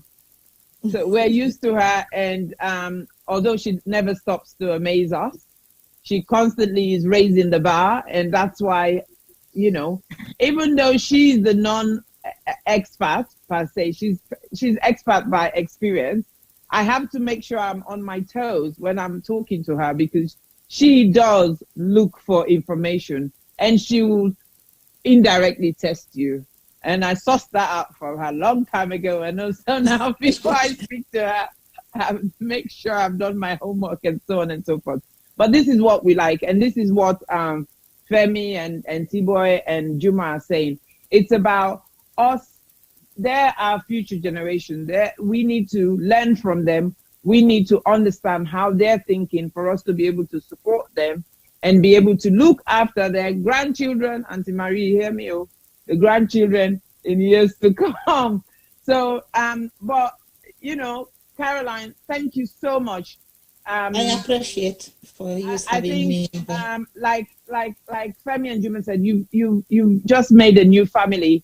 I've got someone who's gone through similar experience with you, like yourself, and of similar age. She's asking if you're happy to share your number with her so that she can talk to you. She had her surgery almost 27 years ago, and so she can talk to you and share some of the concerns and issues you're dealing with. Somebody else has also posted a link. So when we finish, you can go on the program and you can watch. It's to do with the British UK Fibroids Support Group. Again, that's available, and I think that's very good as well. And again, I would exchange you. I will swap numbers between you and Isha, because Isha is into women's health and advocating for that, and creating all sorts of subgroups to support and be vocal and advise people and guide them. And literally one of the things she's really passionate about is changing the status quo, changing the narrative, encouraging us African women to talk about our body, to share it and to be proud of it, not just, and for it to be seen as a woman's body, not as a sexual body, and so, or tool. So that's very, very important, and that's what she's passionate about. So I just want to say thank you so much. They're saying I'm trying to keep Auntie Marie sweet. Of course, I don't want to get into trouble. Yeah. So I think it's gonna be okay for you to give whoever want my number and can have a positive impact. And Aisha, keep in touch, guys. It's been lovely. Unfortunately, sitting for too long is not so comfortable for me, so I'll let you go. And all right, darling. Thank you so much for having me. Thank you so much. Have a good evening. Bye bye. Bye. Love you. Bye. Yeah. So as we round up the program, I just wanted to remind people about what we have been talking about today. We've been talking about fibroids. Fibroids are a non-cancerous growth that you find within the uterus. And there's various types, and depending on where they choose to grow and how they grow, determines how it affects you. Why they grow, there's no really definitive reason why they grow. However, science has linked it to some genetic changes. They've linked it to hormonal variations, especially estrogen. They've linked it as well to growth factors, developmental factors. And some of the symptoms that people face, people who have fibroids, they can face excessive menstrual bleeding, which we've heard so much of. And which, when we say excessive menstrual bleeding, usually menstrual bleeding is an average of 3 to 7 days. But some of these ladies go up to 20 days and or they'll do 1 week very slow, and then the other week it just suddenly comes as a gush. So it's very important to keep an eye on that. The feeling of bulginess around your pelvic region, the back pain, the bloatedness, the constipation, the frequent urination, and sometimes the trouble emptying your bladder. So you'll pass urine and think you're okay, and then a few minutes later, you still have the urge to pass urine. And then spinal and leg distress, and I think that's something Isha touched on, where she was feeling weakness in one of her legs. And what Isha didn't mention actually, but when we spoke, she talked about it. It actually, before her surgery, she had gone off wearing heels. She could not wear any high heels because it was a struggle because of this leg distress she was having. And of course, in terms of complications, you have the serious pain, you have the substantial bleeding that can sometimes lead to hemorrhage and can actually take you into emergency crisis surgery. You can suffer from long-term anemia because of the excessive bleeding.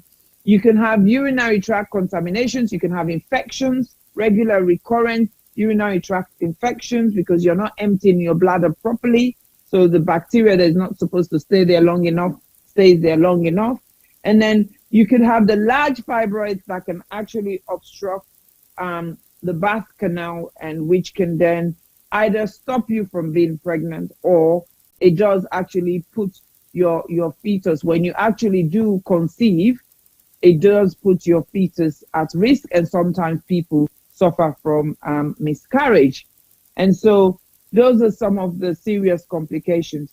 In terms of tests, you've got the different tests such as ultrasound. In terms of procedures, like Aisha said, when Caroline said, these are two ladies who had surgery, but they had two different types of surgery. So the message here, think about it. When someone comes to you and say, oh, I've got fibroids and I'm going for surgery, don't panic. Don't think, oh my God, this is it. You're not going to be able to have children, and so on and so forth. There are different types of surgeries. They'll either do a hysteroscopy, where they go in through cameras and take away the uterus, just the uterus, and leave the ovaries, which means that person can still ovulate and they've not put them into menopause, or they can remove both, which is what Caroline had. So she's straight away gone into menopause. So she's got that to deal with in terms of the side effects of that and the issues that come with menopause. What Aisha went through was myomectomy. Again, it's just removing the fibroids and keeping everything in terms of her reproductive organ intact. So when she's ready, if she wants, she can have children going forward. And then you've got the hormonal treatments, you've got the contraceptives that are used, and then of course the painkillers and the non-steroidal painkillers, and of course the anticoagulants, the coagulants to help you stop the bleeding a little bit. And then you've got ablation, which is basically like a laser treatment that goes in and tries to laser the fibroids and see how best they can shrink it. or it can be removed as much as possible. So, ladies and gentlemen, with much ado, I'm just going to pass it on to Isha. She's going to do the honors to close this program today. But before I do, I just want to say thank you to all our viewers for engaging so much. It's been amazing. It's been an interesting topic of discussion. It's been interactive. And from this program, I know this is something I did last year, and I'm going to do it again this year. We will be talking about menopause. We will be talking about grief. Most people think when you're grieving, you're only grieving because someone you love has died. But if anyone was listening, Caroline touched on something. I've lost my uterus. I've lost my ovaries. I don't even want to begin to think how that feels, because it was part of my body. So she is bereaved. She's lost something. Some part of her body she's lost. So that's another topic we are going to do in the future, in the near future. And of course, other ideas as they come along, as our viewers expect and ask us to. The programs are usually guided by our viewers. I get lots of phone calls. People say, how about this? Like today's program was influenced by Isha. She said, Auntie, I've got a topic for you. And I'm like, oh, what is it? And she's like, fibroids. I said, fantastic. Next week's program is going to be about hyperthyroidism. Again, that has been inspired by someone, a young lady who is experiencing hyperthyroidism. And that's something in our community we don't really pay attention to, because those kind of things are not things we think about. They're gland related. We don't see them, and so it's not affecting you. But it's very, very important. And so we're going to talk about the reason, again, in depth, why you need to know your body and understand your body and the difference it will make, and why it's important to be persistent and be stubborn. Like Aisha said, you can go to your GP, you can talk to them and talk to them without being disrespectful. You can talk to them without being dictating. You can talk to them without being commanding. You talk to them at a level where, so that they can understand what you're going through. Tell your story, and then they can advise you accordingly. Because they are only humans and they're not perfect. So sometimes they look at all the other different factors which guides them in making decisions. But the most important person is yourself. You, the individual that is going through the issue at that time. So I want to thank everyone, and I want to move it on to Isha so that she could just close the program for us until next week, when I'll see you again on the Health Show with a topic on knowing your body, suffering from hyperthyroidism. Thank you very much. Over to you, Aisha. I really enjoyed that. I really enjoyed that. And also thank you to everyone, the team who have coordinated the technology, the laughter. Thank you, Auntie Isatta, for always encouraging me. From 2 years ago, I could see the way you wanted to, make us uncomfortable. So I've continued that over the past 2 years. As usual, I'm pretty sure Auntie Isatta always directs everyone to wherever you're located, the National Health Service, for any information. So I would ask anyone who is interested in finding out about the different treatments or what symptoms, both men and women, to go to the NHS website. You just type in NHS with the word fibroid. It will probably be the first result to see that. And I would say to those of you who have daughters, cousins, younger nieces, younger cousins, wives, girlfriends, mothers, be mindful and be supportive. And if you are a woman who you have been, you've realized that in this year of COVID, your symptoms have become more pronounced, do speak to your GP, have a telephone consultation, see if they can get you on the waiting list. And I would encourage you not to be ashamed to talk about the emotional impact, the financial impact, that you're tired. Don't be afraid to ask somebody to help you with the chores. Don't be ashamed of what your body is going through, because right now our bodies are working very, very hard under a lot of stress to keep us alive and healthy. So as usual, take care of yourself. And if this was Instagram and my age group, I would say make sure to drink water and get lots of sleep. So take care, everyone. Bye.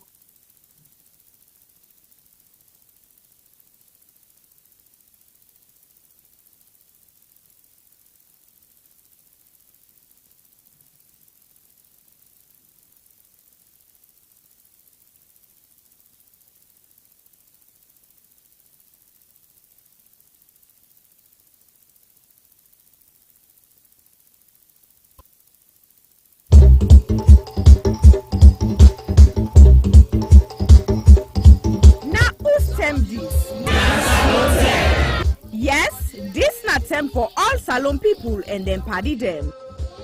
Jalloh Media will be bringing you a variety of programs ranging from documentaries to discussions, interviews, news, views, sports, and entertainment.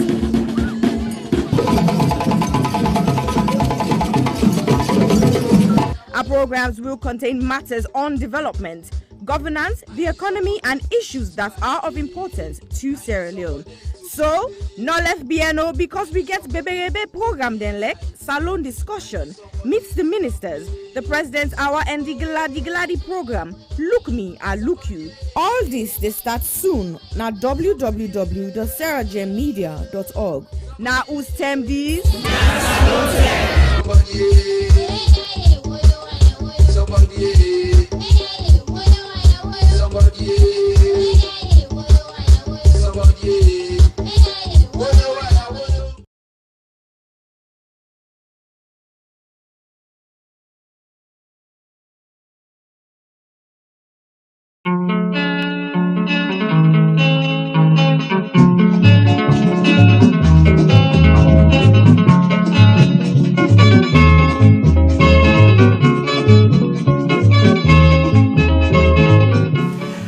As we talk about burning issues ranging from politics to the economy, culture to sport, education to entertainment, corruption to the environment, we realize the Sierra Leone story is far from finished. So, Jalloh Media Production brings you Zooming In. Zooming In is the program that engages everyday people, entrepreneurs, inventors, entertainers, activists, policymakers, and politicians to discuss and debate issues relating to Sierra Leone. Zooming In digs deep into the issues and stories. Zooming In ensures the debate is pushed to another level. Zooming In asks those questions that has never been asked before. So, join us, host Chuma Baba.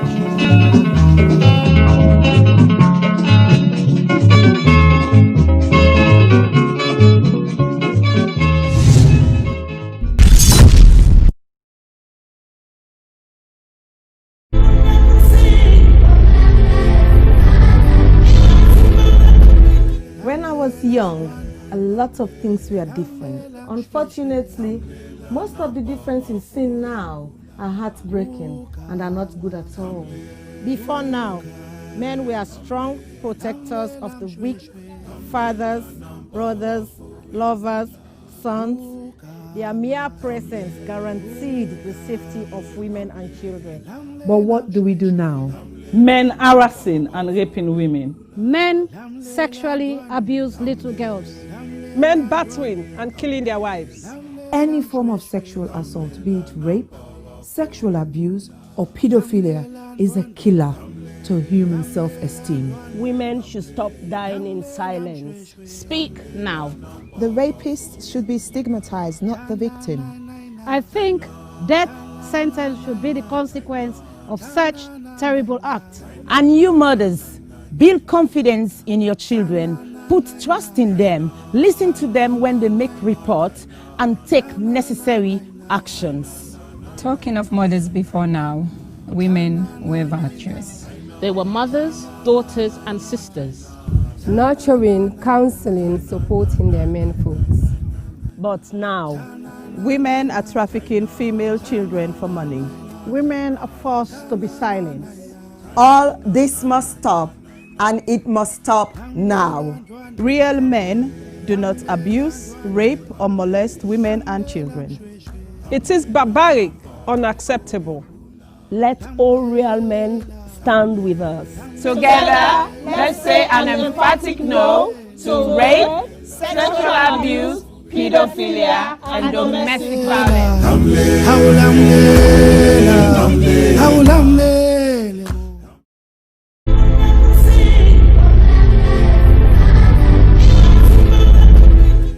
Of all the crimes committed against a person, rape is the one that leaves a person feeling very violated. A rape victim is often left with the feeling that a part of them has been torn apart. To use another person's body and ignore the souls that resides within is one of the most outstandingly shocking crimes that one person can commit against another. Some men harass and rape their women. Some men sexually abuse underage girls. Some men beat and kill their wives. Any form of sexual assault is unacceptable. There must be consent before you act. Being in a relationship is not consent. If they are not sober, they can't consent. Flirting is not a consent. We had sex before is not consent. Silence. It's not consent. Only an informed, sober, freely given, ongoing, and enthusiastic yes is consent. Women should stop dying in silence. A man does not become a real man by physically dominating a woman. A man becomes a real man by loving, protecting, and respecting the woman. Real men do not rape or abuse women and children. Let all real men stand with us. And together, let's say no to child abuse, no to domestic violence, no to all forms of rape, being it spousal rape, intimate partner rape, child sex abuse, statutory rape, date rape, serial rape, and gang rape. We must rise up against this ugly trend. Justice for one, justice for all. All sexual assault must stop, and it must stop now.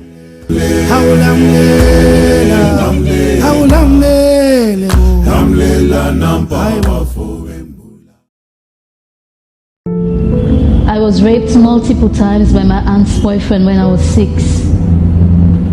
I was repeatedly raped at the age of 8 by a close family member.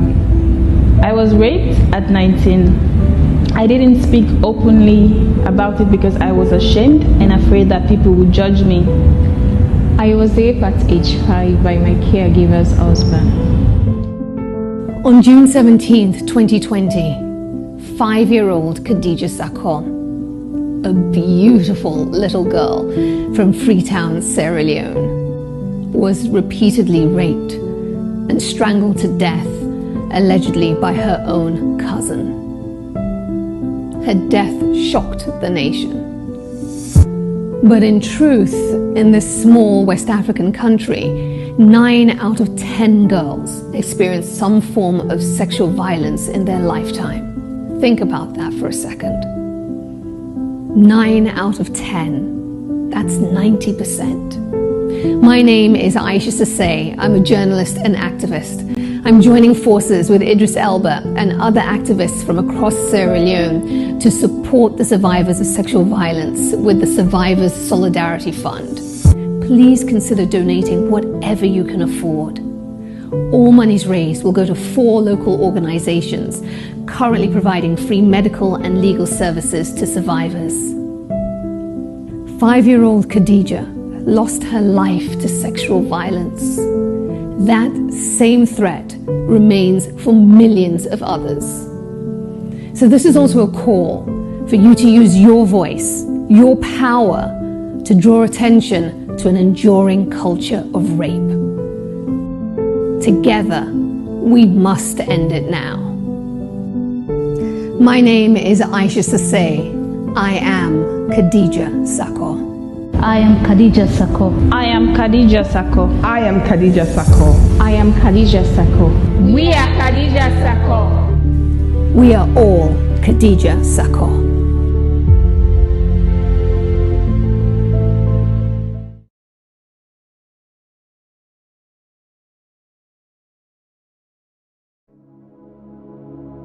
Hello, my name is Josephine Kamara. I'm the founder of You Can Do It Foundation.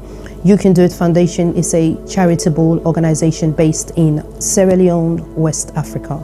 You Can Do It Foundation has been in existence for the past 2 years. We have been fighting gender-based violence against women and girls within the community. During the past 2 years, we have been offering psychosocial support, counseling, court fee, medical fee, including school items to the survivors of gender-based violence. However, during the lockdown of COVID-19, report received and confirmed that rape cases among a minor has increased tremendously within our community.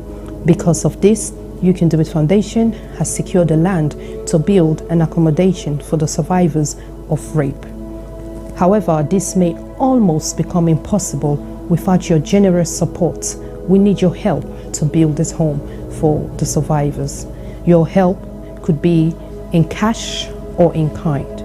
If you wish to join us to make a difference in a child's life, please go to our website, which is www.youcandoitcyf.org, or you can go to our GoFundMe page, which is Home of Hope for the survivors of gender-based, or you can contact us with the details at the end of this video.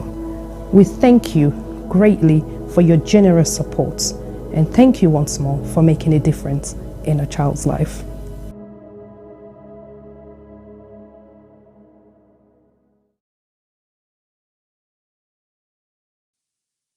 Silverstone Beats.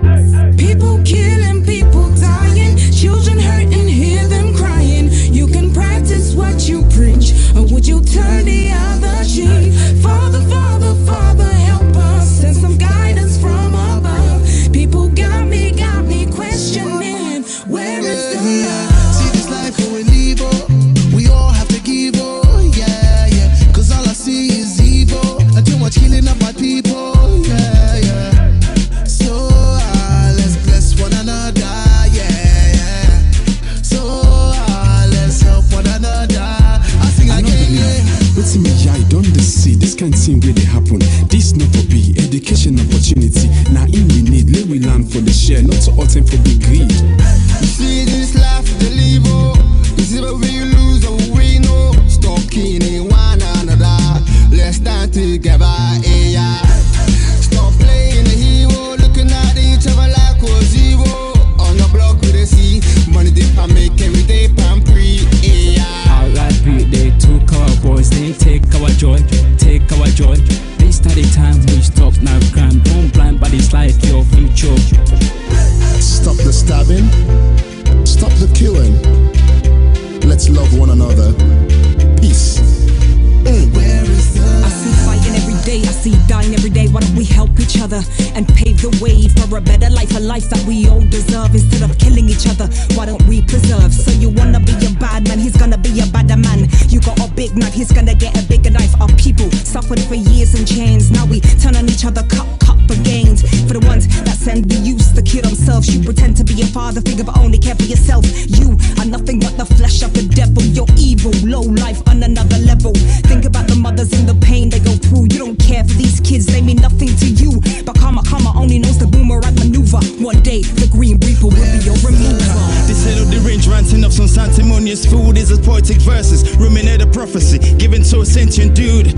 So I say it's at ease for you to listen and deduce the wisdom that's gonna liberate and galvanize you. Under the sun ain't nothing new, that for black on black crimes and breaking news. Under the sun ain't nothing new. You gotta stand up, stand up for what you believe in. Gotta stand up, stand up for what is right. Cause if you got me, then I've got you too. Regardless of what you've been through, even when you're feeling new. Do this if we try. There's no time to waste, no time. Together forever, whatever the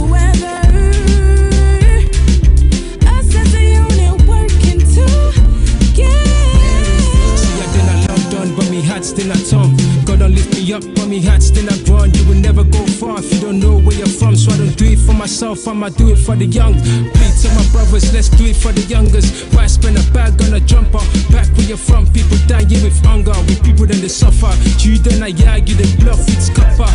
The game need for change, like we not get some. Where's the love? Where's the love, yo? Where's the love? I said, where is the love? Little youth, let's take time. Stop all the knife and the gun crime. Think of the future, paint that picture. Get a youth in the future. Peace gonna rain on me. Peace gonna rain on me. Yeah. Let's stop the violence and come together. Get rid of knives and guns and bomb. Let's be together. With peace and love, golden hopes through storm and weather. See what is going on. Where is love? Tell me, how do you feel when you see your brothers and sisters lying down the street helplessly? And what will you do if you die today and find yourself in hell? I want to ask you this. Look inside your eyes and answer me with all the truth. Where you get, whose side the love day? When I left, Boku man them get nef. If you live by the nef, you go suffer. You know get sense, you know sabi say nef not for butter. Stabbing guys, yeah that's uncool. When it comes to knives, yeah I'm anti. What happened to fighting guys with your hands, G? When you stab a man, it's not one man you stab. Just remember that you stab a whole family. People killing, people dying, children hurt and hear them crying. You can practice what you preach, or you will turn the other cheek. Father, Father, Father, help